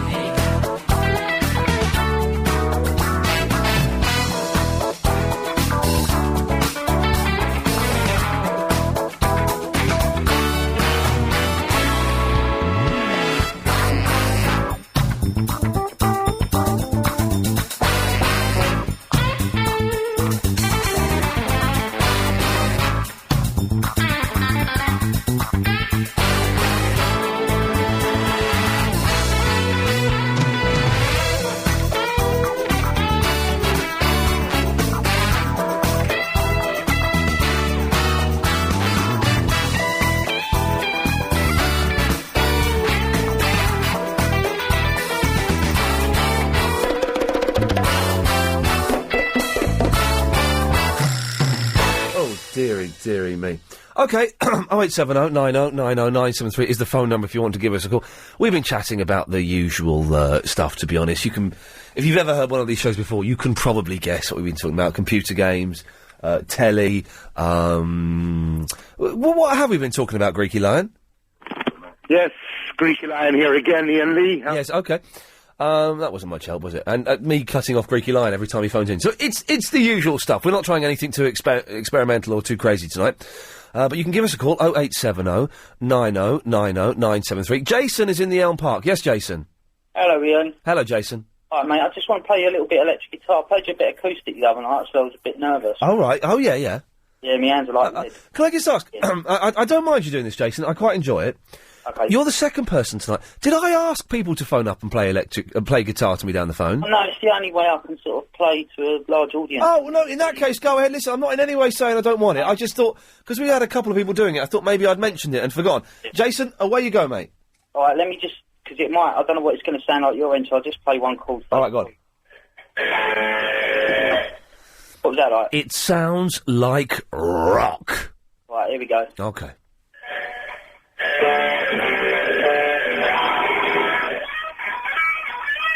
If it sounds like one, then it probably was. Hang on, he's not bad, this fella. I don't quite know why he's phoning up, but, Does his mum must tell him off for playing that loud. There you go. Does your mum tell you off for playing it that loud? It's not really loud. I've got a good phone. Oh, you've got a big... Sorry, did you just say you've got a big phone? No, I said I've got a big phone. Oh, good. I've got a big phone. No. Oh, well, it sounds wicked, Jason. Thanks for letting me do that, Ian. It's a pleasure, mate. Any time you want. All right, nice one. Good lad, there we go. I thought he was pretty good there. I was going past a drum shop today, and I was thinking... I was sharing a cab back from this thing I was doing earlier on with the producer, and I was saying to her, I've really been thinking about getting a drum kit recently. But, and I could put it up in the spare room. That's not a problem. I'd have to move some things around, but it'll be fine. But it's just the fact that you can't really play drums in your house because neighbours, the people downstairs... I'm lucky because on one side there's nothing, then there's another house, it's semi-detached. But the people downstairs they'd be furious, wouldn't they, if you started practising. I know you can get practice pads that dull the sound, but they would be furious, wouldn't they? Unless they're musicians. No, they're not. I think they're Italian. Ah. Paul is in the archway. Oh, good evening. Good evening, Paul. Hello there. I've come to talk to you about that TV channel. Oh, the X-League TV. Yeah, I've just started watching it. Isn't it the greatest thing ever? I'm loving it. Why? The thing is, though, someone mentioned it to me a couple of weeks ago on here, and I sort of laughed at them. Someone mentioned it to me on the Xbox, and I went, yeah, that sounds rubbish. What, watching other people play computer games? No thanks. And then I caught it last night, and I thought I'd have a look at it. It was I was hooked. Well, I'll tell you what it is. I mean, it is low budget, isn't it? It's pretty, cheap. Yeah. But you just get addicted by the teams, with the first-person shooters where they're going in and going, flag him, get him down. I've not seen any of the... All I've seen so far is FIFA and Project Gotham Racing. Oh, mate, you should see the first-person shooter teams because they get so into it. It's unbelievable. I want to see a bit of Rainbow Six. That's what I'm after. Yeah, that's what I mean. They do all that sort of stuff and Halo, and they take it far too seriously, but it's good fun. But that's good. I've got an idea for you, though. Yeah, go on. Because you want to get on it, don't you? Oh, I want to get on there, yes. I reckon they'd have you on because, as I say, they're pretty low at the moment, aren't they? Yeah. No disrespect to you, but you know what I mean. Oh, no, listen, I know... Paul, I'm fully aware of my standing in the world of show business. I've got a complete handle on that. But yeah, no, I would definitely like to get on there. But you know your games, so I think they'd have you on. Yeah. So why don't you challenge one of your listeners, like someone like myself, to a game on there? What you're really saying is, why don't I challenge you? Yeah. That's what you're saying, isn't it, Paul? Yeah, on TV. What do you reckon? I'm not... Do you know what? I can... Chris raising his eyebrow. I'm not as good as I make out. No, I'm not either, but I'd like to get on the channel myself, you see. Okay, well... Oh, hang on a sec. Alan? Hello? Do you watch this X-League TV? Yes, I do, yeah. Why do you watch it? I don't know, to be honest, but when I'm at home and there's nothing else to watch, I sort of flick it on, see what games they're playing. I was watching Project Gotham Racing today, which is a racing game, and it doesn't know what we're talking about. This is a TV channel that shows people playing Xbox games. Yeah. And I got really excited by it. And it was like, for me, it was like watching sports, to a sports fan. You know, Yeah. I don't get excited by sports. Although, I was watching a bit of hockey today. Hockey's one, that is. That's a good game. Hockey's a good, because I remember playing hockey, it's a really nasty, violent, aggressive game. And I was watching it, I thought, oh, I think I might have just found my sport. Anyway, so watching them do the computer racing game today was, I found it very, very exciting. Did you, see, do you want to have to get on there? Yeah, go on. Well, apparently, I heard if you go onto their website, Yeah. they've got all different leagues on there, and Yeah. you join up to the league, Yeah. you play on Xbox Live, and then apparently the winners of the leagues, the top 10, go through to the TV show. Oh, really? Apparently. But I noticed they've got, like, you have to pay to join them. You have to pay? Well, they got 3 different levels of membership. The free one, the medium one, and the expensive one. You know the expensive one's the one's going to get you on telly. Yeah, exactly. That's the one that's going to get you on the box, isn't it? Is doing that. Paul, do you know about this? Yeah, but I reckon you could get on it for free. You know, By, you've done all those game shows, they know you're a gamer, Yeah. bit of a celeb, you'll be able to get on it, no problem. I think that's the angle I'm certainly going to play on. And if you get me on it, I'll teach you the drums for free. Well, can you play the drums? Yeah, I've been doing it for 10 years. Go on, then, let's hear a paradiddle. I ain't got my drums set up Oh! How convenient. Well, that's another thing, you can't have, your neighbours won't like it. I can't set mine up here because they'll go nuts. Really? First time I moved in, I set them up and had a bit of a bash, but... See, that's the thing. There's no point in buying a drum kit then, because I might as well just go to a practice studio and use their kit. Yeah, they've got them there in rehearsal rooms. Yeah. But, you know, you're looking at like £20 an hour or something. Oh, you can get it cheaper than that. Well, not round here, you can't. Where do you live at the moment? They've closed down the Fortress, haven't they? Not the Fortress, they've closed down the one on... one in Kentish Town? No, the one on Holloway Road. They knocked that down. Well, there's one in, what's it called? Tufnell Park. That's a good one. Okay. That's a pretty good place. Paul, listen, I might, I'm not going to get him on there. Alan, thank you for that. That's all right. Cheers, mate. No, I'm not going to get Paul on there. We just to get on the old, telly with me. Chris, are these the only 2 phone calls we've got? Is the phone's really this quiet? Yes. Really? Yeah. Wow. Okay, we can work through that. This is going to take us up to 15:15, and then... Oh. Get it! Lorraine. Oh, gosh, I got in quickly. Very quickly. We haven't got many calls. There's only you and Greeky Lion. Yeah, I know. That's the only reason I get on. So, can I help you make butter tomorrow? Well, you can... You can't shake milk for 15 minutes. What makes you say that? Ages. Yeah. You don't make butter that way. Yeah, I think... But apparently you do. And we're going to find out tomorrow once and for all. Okay. We're going to find out once and for all whether that's how you... Is Chris there tomorrow? Chris is here tomorrow. Helen isn't. I think we've got Lady Alex tomorrow, unless he's feeling ill again. Can you believe this, right? On Tuesday, he says, do you know what, lads? What did he say, Chris, on Tuesday? He phoned up Tuesday morning and said, I'm feeling ill, so I won't be in tomorrow. But I'll be in today. Or so. Is that what he said? That's probably Yeah. Shut up. You probably scared the life out of him. Yeah. Chris? Yeah, he came into work and said, oh, I was feeling a bit ill this morning, so I'm probably not going to be feeling too well tomorrow, so I was going to take that off. Isn't it? Yeah. Sounds a bit like Chris. Well, that was Chris. One of his excuses. No, it was definitely Lady Alex. It's definitely Lady Alex. Yeah. Anyway, did you send me a tiny deodorant today? I did, yeah. Excellent, thank you. Have you thrown it away? No, I've kept it on my desk. Have you? Yeah. Yeah, I thought perhaps when you got the envelope, you opened it, you think, God, what on earth have I got here?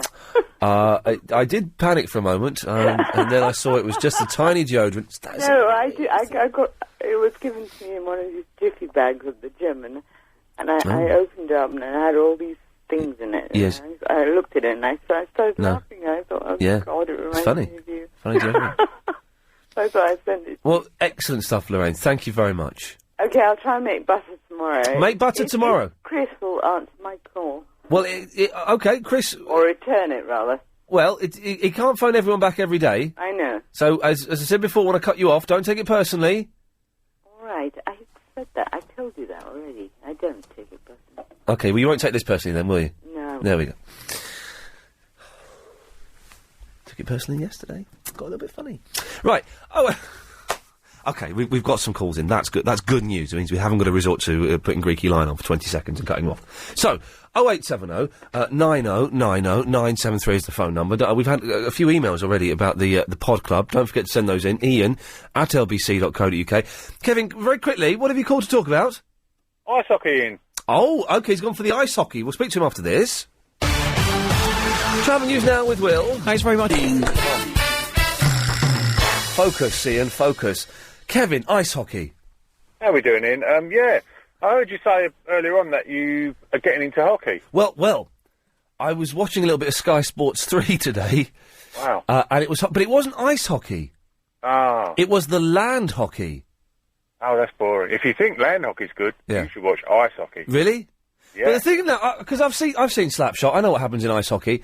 But in ice hockey, they're all wearing padding and they've all got like face masks on and stuff like that. In land hockey, they don't have any of that.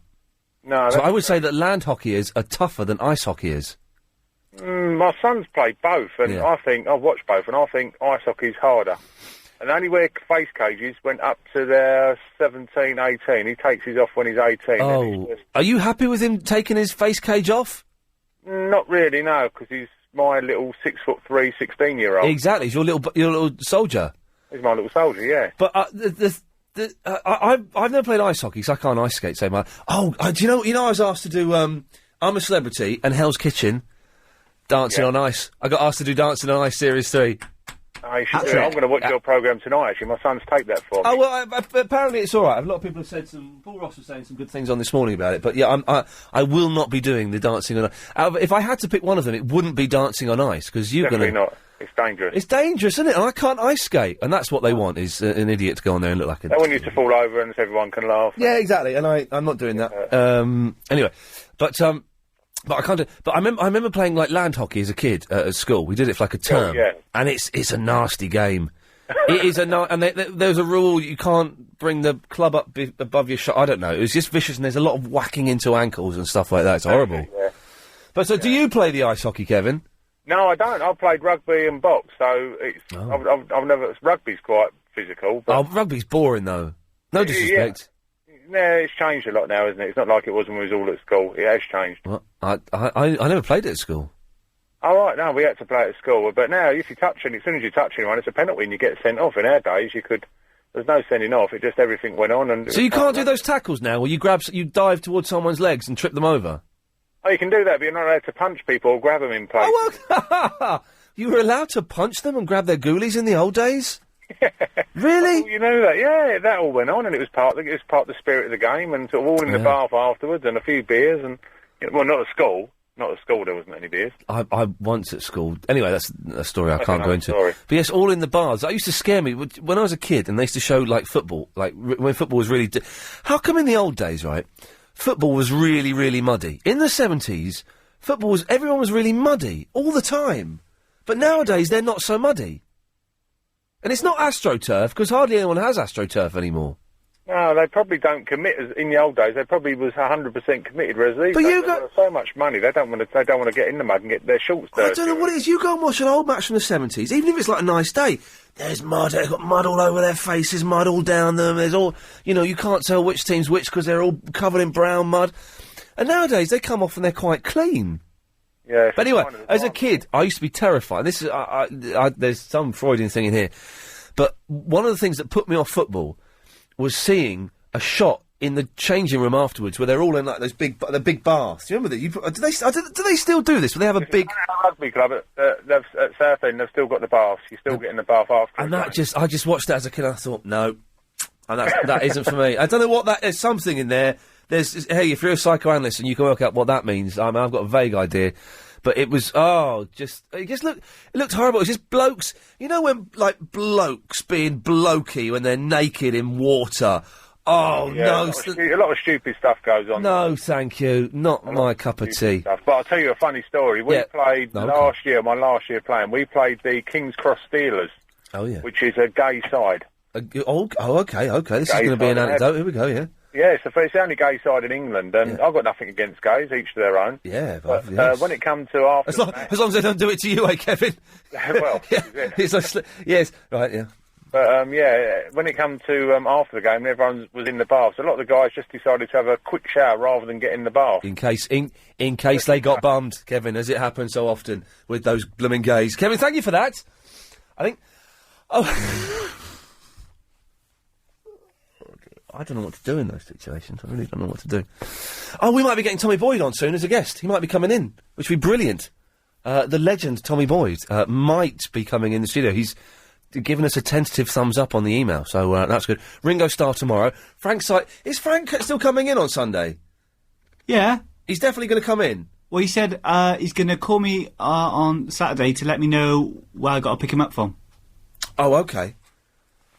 Okay, I need to, I need to do something in that case then. Oh, Brian. I might give him a call, because I need to... Let's call him tomorrow. Okay, let's call him tomorrow, because I might... Well, I might give him a call tomorrow, because I might need to sort of thing. Right, okay, sorry, thinking out loud. Yes. Who is next? James is in the Croydon. Hello, Ian. Hello, James. How's it going? You all right? Yeah, it's all right. Well, as long as it's all right, that's better than not being all right. It certainly is, you wise oracle, you. Well, you know, I don't tend to be called the oracle. People just say, all right, James. Oh, okay. Yeah, that's fine. Anyway, I'm a massive Show the Fan. Fan of the show. Have you been drinking or sniffing glue or something? No, not yet. Okay. I tend to save the glue till, just before bed. By the way, kids, sniffing glue is bad. Don't do it. It closes your brain up. Well... it's a matter of opinion, really. Well, and fact. Anyway, yes, before we get any further into this trouble, so what can I do for you, James? Anyway, Ian, I was just ringing because I think you're awesome, and I finished work early because it was really dead in the pub that I work at. Yeah. So I was like, oh, I'll call up, but I wasn't really, I haven't been listening to the show, and I just wanted to say, well, you're wicked. Well, James, thank you very much. It's very nice.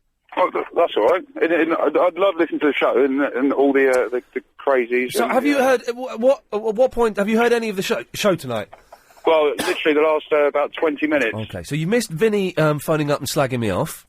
Oh, that's not nice. That's not nice, and I'm quite prepared to give him a slap. What else have you? It's been an all right show today, a middling show today. You know, it's Thursday. Everyone's a little bit tired. It's coming towards the end of the week. We're all kind of winding down. We've talked about Hoover. I need to get a new Hoover, James. Any ideas?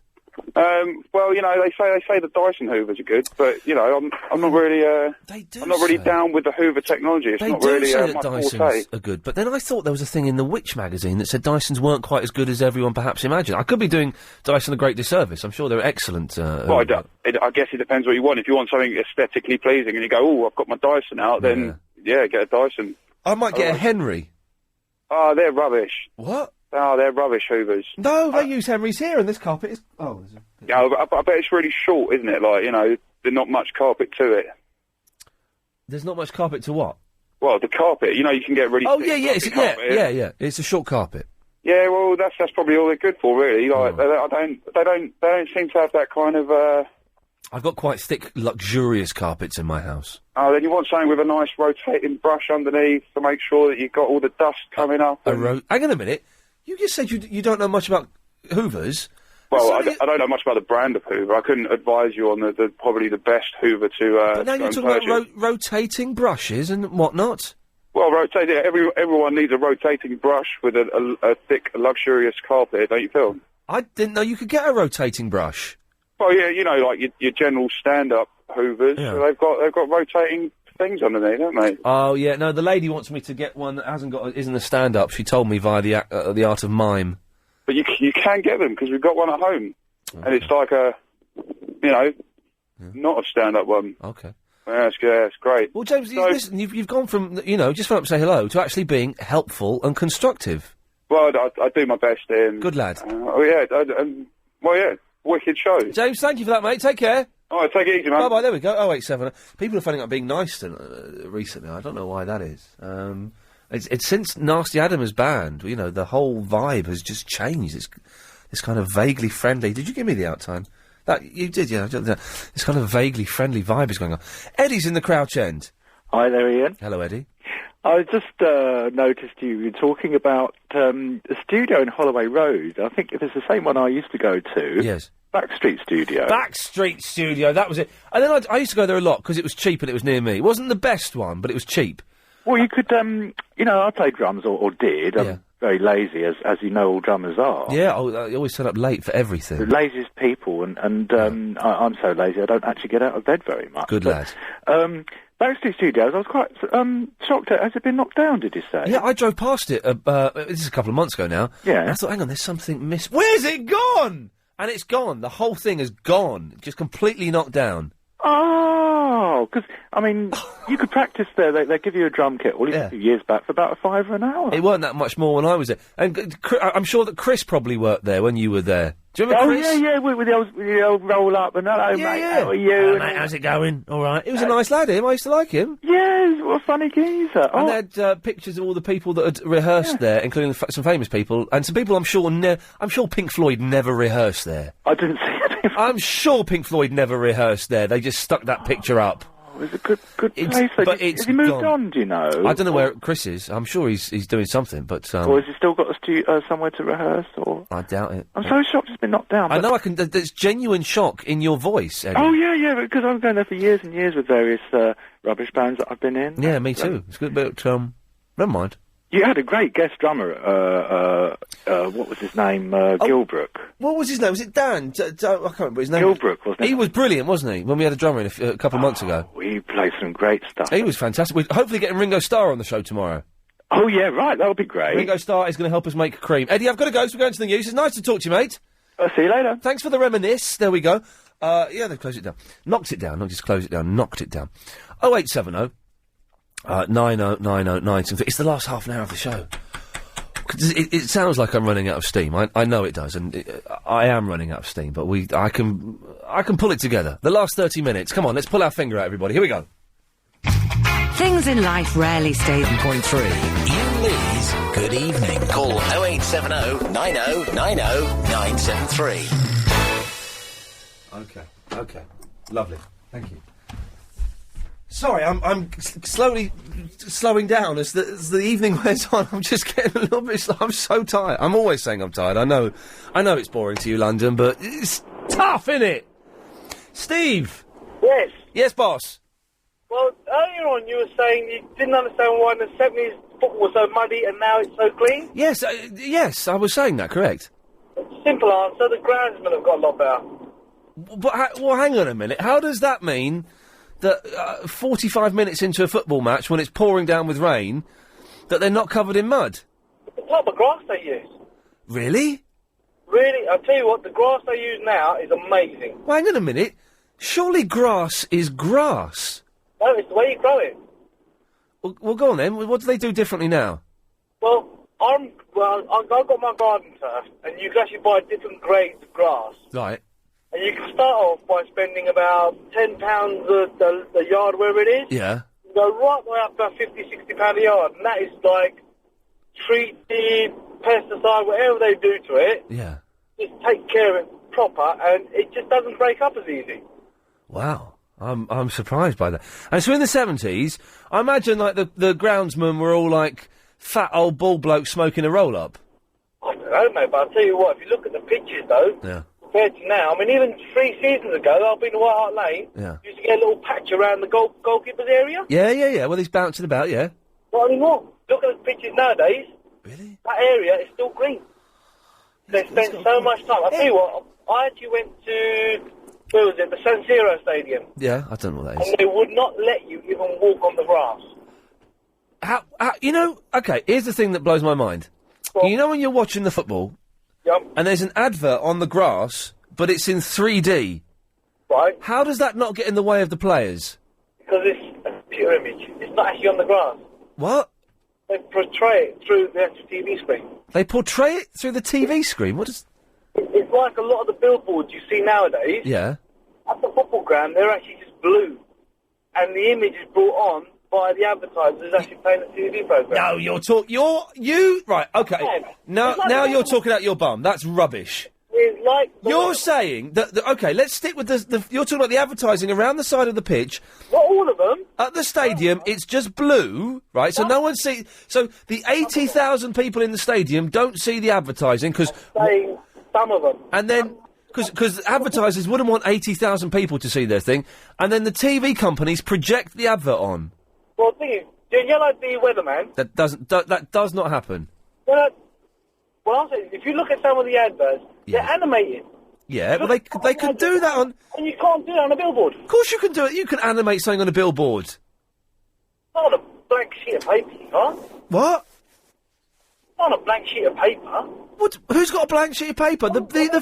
You are talking nonsense. Around the football pitches, they've got, like, LCD, like, screens as billboards. Yeah, but no, what I'm saying is some pitches on certain parts, all they're plain, and then No. It would be easy. No, you're talking nonsense.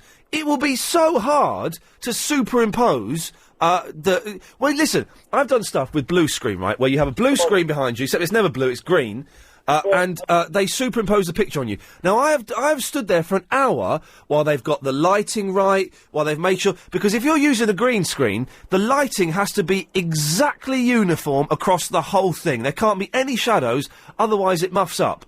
Fine, okay. I'll concede that. Someone sent me a porky then. Someone certainly sent you a porky, Stephen, and therefore I have to disregard everything else you say. Even the groundsman? Especially the groundsman, Stephen! Especially. Oh, that's good. It's a bit heated there. Tony. Hey. Hello. Hey, Tony. I think you're right about the grass thing, because I see the footballers and that skidding around, they get, like, blue on their shorts instead of green. Okay, lovely. So it's painted on. Yes, the grass is painted on, yes. Right, Tony, what can I do for thee? Well, I want to know what it's like to be 30. It's horrible. Really? Yeah. Is that it? I cried on my 30. Are you turning 30? Well, my friend is tomorrow, and I'm only a few years behind. Well, what do you mean a few years? 25. Oh, he's 25. I'm going to cut you off. Oh, please. No, he's 20. He's taking the mickey. He's having a laugh. Oh, I'm nearly... he's 25. He's 9 years younger than me. Oh, I've got to take an antacid. He's giving me indigestion, that fella. So he wants to know what it's like to be 30. You patronising little so-and-so. Oh, we didn't play this. Oh, while I'm having a Zantac, well, oh, no, not that. What's that? That's Vinny, is it? I love it. So, Vinny, look over there. There's a naked girl. Oh, yeah, there's a naked boy. Oh, Vinny, look. Yes. No, I'm going to do this. We're talking about these things, and I love this one. And I can't help you with this one, Mook. He sent in a word which is...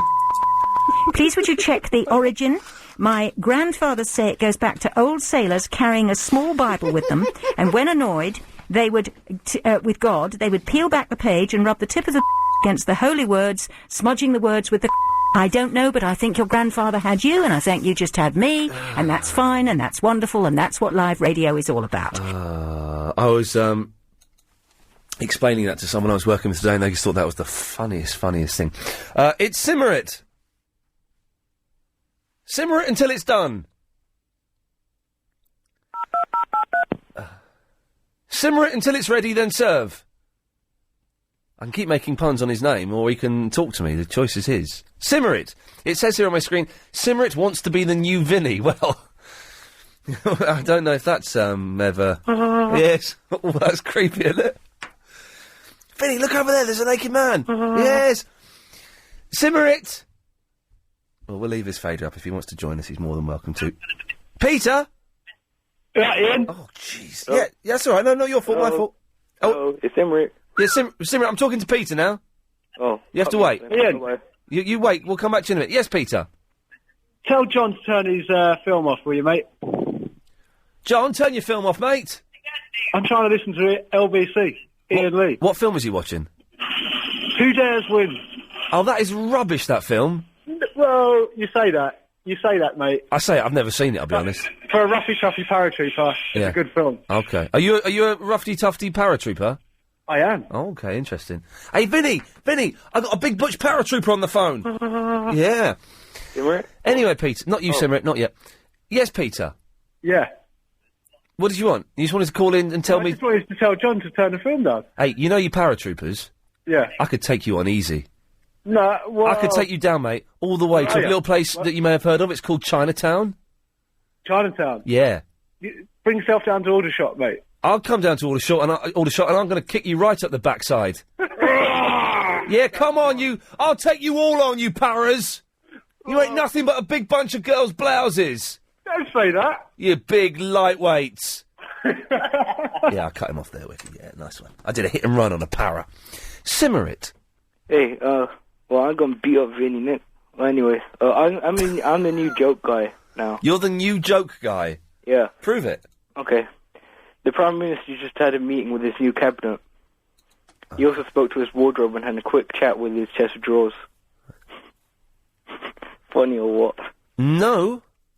Oh, okay. I just made a fool of myself, haven't I? You have, Simrit, yeah. Oh, okay. Well... Are you going to try and turn it around, or are you going to put the phone down? I'm trying to turn it around. Okay, good lad, I like that. You've got to respect that. Away you go. Try and turn that around. How do you make gold soup? I don't know. 24 carats. Okay, let's just see what line 3 has to say. Line 3, what have you got to say about Simrit? And the butcher said, yes, madam, but there's not much meat on them. I like meat. I like chicken as well. Okay. Simrit, again, you've got the chance to put the phone down now, or to try and turn it around. There's a guy being beaten up by 6 guys. Oh, yeah. And another guy staring at it. A woman walks past and says, I'm going to help him, and says, now he's already got enough people beating him up. But she meant help the fella getting beaten up. Actually, forget I said that joke, yeah, okay. A man goes to his wife, hey, can my mum come down on the weekend? The wife goes, why? And says, oh, she's been on the roof for 2 weeks already. What is she doing up there? Can she come down? It's like, you know. Why is she up there? I'm not sure, I read it in a magazine. Oh, you haven't written these, you're just reading them. No, oh, okay. Hello? And that ends the career of Simrit phoning into the radio. It's short-lived, it was painful, it was embarrassing, but well done. Phil! Hello. Hello, Phil. I was just ringing about the rubbish that guy was on about with the blue screens. He was talking nonsense, wasn't he? Oh, rubbish. Yeah. I've just been working away and they paint the pitch. And then they work it out with the camera angles. So the 3D thing on the grass? Yeah. That blows my mind, that does. And for cricket, it's a PVC mat. So they nail down with 6-inch nails. Oh, really? Yeah. But so what does it look like when you're there? An out-of-keystone projector, like a dodgy angle image. But how does it, I don't understand how it works. Basically, from the camera angle, it looks perfect. Yeah. From any other angle, it looks, the top will look fat and the bottom will look small. Okay. If you lower down the stand. All right, Phil, well, thank you for that. Yeah, fact of the day. There was fact of the day. That's a feature we can maybe start doing, Chris. Look into that. Fact of the day as a feature there. We can do a fact every day. We have Nigel do a thing, fact of the day, dun dun dun. Do a fact, then dun dun dun. That was it. That was fact of the day. Use up 10 minutes. Use up 10 minutes, definitely. That's all I'm thinking now. It's just using up 10 minutes. Chris. 10 minutes. You like the 60s and the Beatles and the Monkeys and things? Yes, I do. Well, this will blow your mind. Wow. Are you ready? Hang on a second. Before you try and blow my mind, is it this? I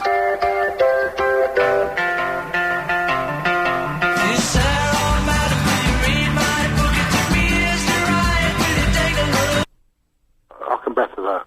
Oh ho ho! Are you ready? I'm ready, sir. A 1, a 2, a 1, 2, 3.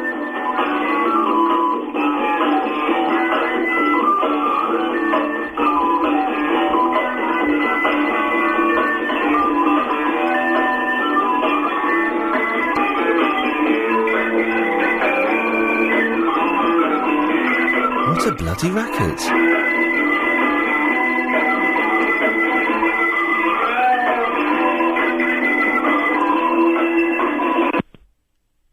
Is that it? He just played some rubbish blues and put the phone down? Well, I'm not cutting his line off, so that phone is going to be connected. What was that it? Oh, because I could have bettered that with this. Oh.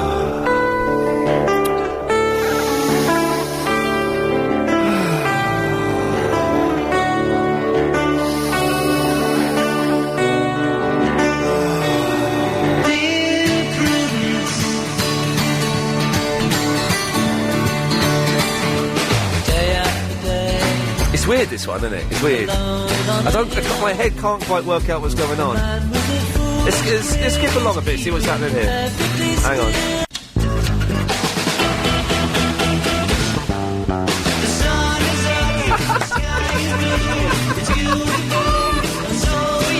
Oh, what a mess. What a mess. It's the Beatles versus Queen. Imagine they actually had a fight. It would sound like this.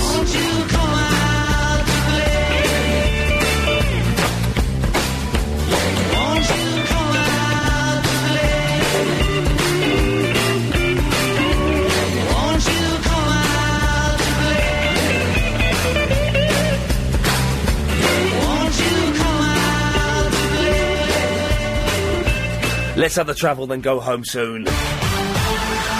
Thank you, Will. Thank you very much. If you're heading out to the east of town tonight, the Blackwall Tunnel.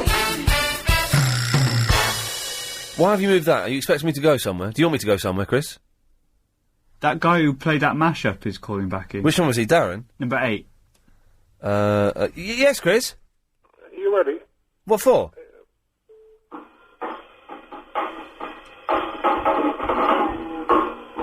If this is playing more Rubbish Blues... What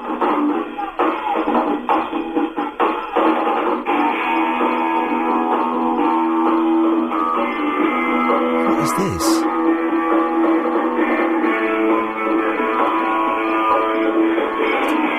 No, it sounds rubbish. Damien! Hi, Ian, how you doing? You alright, love? Yeah, I've not been listening to the show because I've been speaking to my good friend. Hoover didn't do the polishing? No. No. Said that I didn't have any polish and said the Hoover was broken. Did you break the Hoover before she broke it? Or No, what? the Hoover does work, it's just not very good, but it does work. But she didn't do the hoovering, so I'm going to buy a new Hoover. You have a lot of things in your house that don't work too well. Apparently so. And then I did have polish, I found the polish. I thought you said you wasn't going home before she did the cleaning. Oh no, I finished work, I was doing a job today and it finished really, really early. Oh, was that a band job, was it? Yeah. So I got home and just caught her last half hour. Oh, can I do my questionnaire then, can I? Yeah, go on then, away you go. Oh, excellent. Okay, it's 10 questions. You got time? Yeah, I got plenty of time. Okay, so it's 10 questions. Skirting boards, out of 10. 10. I checked them. 10? Yeah, I checked them, yeah. Dusted it. It was all good. You got wooden floors, have you? No, I haven't got wooden floors anymore. Okay, well, that's no good. You can't do that. Carpets hoovered. No, 0. 0? 0. Whoa. Okay, you got any linoleum? No, I've got tiles. Okay, out of 10? In the bathroom, I would say 9, and in the kitchen, I would say 7. Okay, bath and sink tiles. You know, I've not checked the bathroom is excellent, but I didn't really specifically look at the tiles. But I'll say 8, because the bathroom does look excellent. Well, you can't, if you didn't look at them, you can't say 8, can you? You've got to go quite low. Okay, but then, no, I haven't got to go low. If I haven't looked at them, we drop that one out of the equation. This is not good. It's gonna... I've not looked at them. Well, give it a 4 then. No, you can't give it a low score just because I didn't look at it. Well, you can, because you don't know. All right, 8. No, because the bathroom looks stunning. Right, okay. Did it look stunning before you left it? No, it looked like a mess. Okay. I deliberately left, hairs in the sink and stuff. And a few... Shaving hairs. And all that. Yeah. Okay, the toilet, and I mean... around the rim and around the back, you know where bits go and... I would give it a 10. Oh, I don't know if you're being truthful here. Washing up. I'm being 100% truthful. Washing up. Well, I've got a dishwasher, but yes, she did do the washing up that was in the bowl. Right. So I've got to give that... I'll give it a 9. Gosh. But you've got to win on the hoovering, though. That's the thing. Yeah. The oven. Oh, I didn't look at the oven, but she's supposed to do it, I think. I think she does the oven once a month. I should have used this one tomorrow. You need to properly have a look. Yeah, I've not had a proper detailed... Yeah, go on. Anything else? Go on. Cupboards and work surfaces. Work surfaces, 10. Cupboards, I don't know. I didn't look at. Fridge door handle. That's the last question. Oh, 3. 3. Yeah. You know, just around the handle where you get all the mucky... Yeah, I remember looking at the fridge and thinking, oh... Yeah, my one got quite a load. I got a 6. So the final bonus question is, would you ability? You know... Oh, I'm not even going to answer that question. No? No, definitely not. Can we tally that up then? Go on. Well, I got 73 out of 100. Yeah. What did you get? I don't know. I thought you were counting and keeping score. Oh, of course I was, yeah, with the other hand. So, what I wanted to think, what I didn't know is whether he was going to go home and what the nerves were. What was the worst thing that you possibly could find, like your loft hatch was open? No, she didn't. I don't think she found any of that stuff. Oh. But I went home early and she was there, and I just felt really uncomfortable. And she was telling me off because the Hoover didn't work, and she sent me out to buy some more kitchen roll and all that stuff.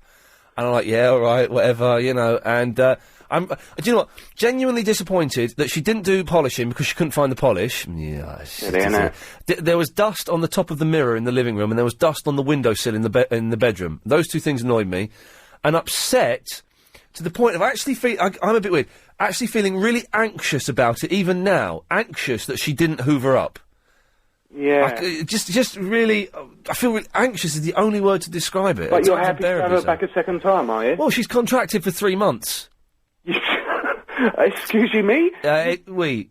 You've what? You've signed a contract for 3 months. Oh, yeah. That doesn't make mistakes. Can't find a polish. Yep. Fantastic. Now, how much are you paying per hour? £9. And that includes all their commission? That includes everything, yeah. How much do you think she's getting, the poor girl? Oh, about tuppence halfpenny, isn't it? Oh. But I've got to supply all the cleaning goods. Well, that's not too bad. How much are you paying an hour? £8 an hour. Oh, okay. All right. Are you supplying all the cleaning stuff? Well, yeah, she bought her own cloths, though, and when she came in, she goes, I've got to change. And I thought, ooh. Hello? She went in the bathroom to do that. She changed? Yeah. No. You lose 10 points straight away. You can't have her changing in your bathroom. That's well out of order. As long as she cleans it afterwards. No, you can't have that. You've lost 10 points then, mate. Oh, mine arrives in her cleaning clothes. Yeah, but then, you know. Yeah, okay, fair enough. Okay. 10 points off, so I got 63 out of 100. Yeah. Okay, we'll come back to this one next week when you have your second polish. And, okay. There we go, yeah? Yeah, definitely. Cheers for that, Damien. All right, mate. Thanks, mate. Bye-bye. Okay, 0870. Well, I'm even give the number out because we're nearly done. We'll speak to John after this. Need help quitting smoking? Scared because you think you'll fail? Yeah. Good evening. Yep. Oh, thank you. Damien and I were having a clean-off then, and I suspect Damien may have won because he got his hoovering done, which is the thing. John's in the Streatham. Hello, John. All right, mate, it's James. Hello? Oh, well, is it James or John? What did you say on screen today, mate? It says John. Yeah, hello there. No, I was a bit sceptical of that voice. Billie Jean, oh! You better baby with the high heels on. Hello? Yes, John. The thing is, when I called up a couple of days ago and the whole family were around the radio, right? Yeah. Apparently, my family said that you... I mean, I'll get the thing now. You thought I was Nasty Adam, right? I did, yeah. And you cut me off. Yeah. And I tried to actually join the podcast, £2 a month or whatever it was, just to replay. What did you actually... How did the conversation go? Because they said you said a few naughty words. I didn't say any swear words. But a few dodgy words, no? What's a dodgy word? Prostitute. I don't think I called you a prostitute, did I? If I did, I'm very sorry. But I'm just curious. So I don't know how much of the conversation you got. I called in, hello there, this is the Paul from Lewisham. And then, what happened, roughly? Then you said, and you're talking about people getting on the show. Well, I got something to tell you. I'm not actually that person. And that's when I cut you off. And then what did you say? Did you call me a... prostitute? Hello? I don't think I don't remember. I don't think so. I didn't swear. I like Anna Rayburn, who said she'd like to get... Yes, okay, steady on. But I didn't swear. Oh, but that's only because I thought you... Anyway, any anger was because I thought you were Nasty Adam, who's been rude about my mother. Really? It wasn't directed at you. Oh, no, of course not. I'm not offended by... No. People have said many things to me. I bet they have. But, no, the main reason I was calling... Yeah, you've only got 20 seconds now. Okay, very quickly. Peter Hennessy articulated the Blair era very well, and I think in sort of shock jock radio times we need someone like you who seems to have a progressive tilt on policies and politics to actually try and expand into that arena, because I think you've got a good following, a good youth base, and you seem reasonably articulate for someone who is on rise. And I think, therefore, you need to branch out into politics. You need to branch out into going against the fascist ideology of Mr. London. What a pretentious... John, thank you very much for that. So, not a bad show today. There were some good bits and pieces. Look, Nasty Adam's phoning in because he's a muppet. If you missed the show today, it sounded like this. When you're feeling sad and low... Didn't polish, didn't hoover. I will take you where you want to go. Hoover. broke. Smiling, dancing, everything is free. More kitchen roll to no. All you need is possibilities. Hello, Iain Lee. Greasy Lion here. Butter. Everybody, every girl, spice up your life, every music, spice up your life. Right, Vinny, if you're going to do that on the phone, I have to cut you off, mate. People of the world, spice up your life. You just wanted to slam your body down and wind it all around? Iain Lee. Use that as a jingle, yeah? So, Vinny, look over there, there's a naked girl. Oh, yeah, there's a naked boy. Oh, Vinny, look. Yes. Hey, Vinny, I got a big butch paratrooper on the phone. Yeah. Right, Helen, have you got that Vinny clip stand alone there? Can you play the Vinny thing from your side on its own or not? No. Oh, because okay, I'm going to do it really quickly because I haven't got time for it. Yeah, because right, okay, it sounds a little bit like. Oh no, where is it? There's a bit in the flute thing. Oh, I'm not going to be able to find it now. There's a thing in the Donovan flute thing that sounds exactly the same as that, and I don't know where it is. Damn you, Donovan! Damn you to hell! That's the end of that. Clive Ball's up next. It's Friday tomorrow, isn't it? Make sure you're listening with your milk, because we'll be making butter live on the show, and that's a promise. On 97.3 DAB and online.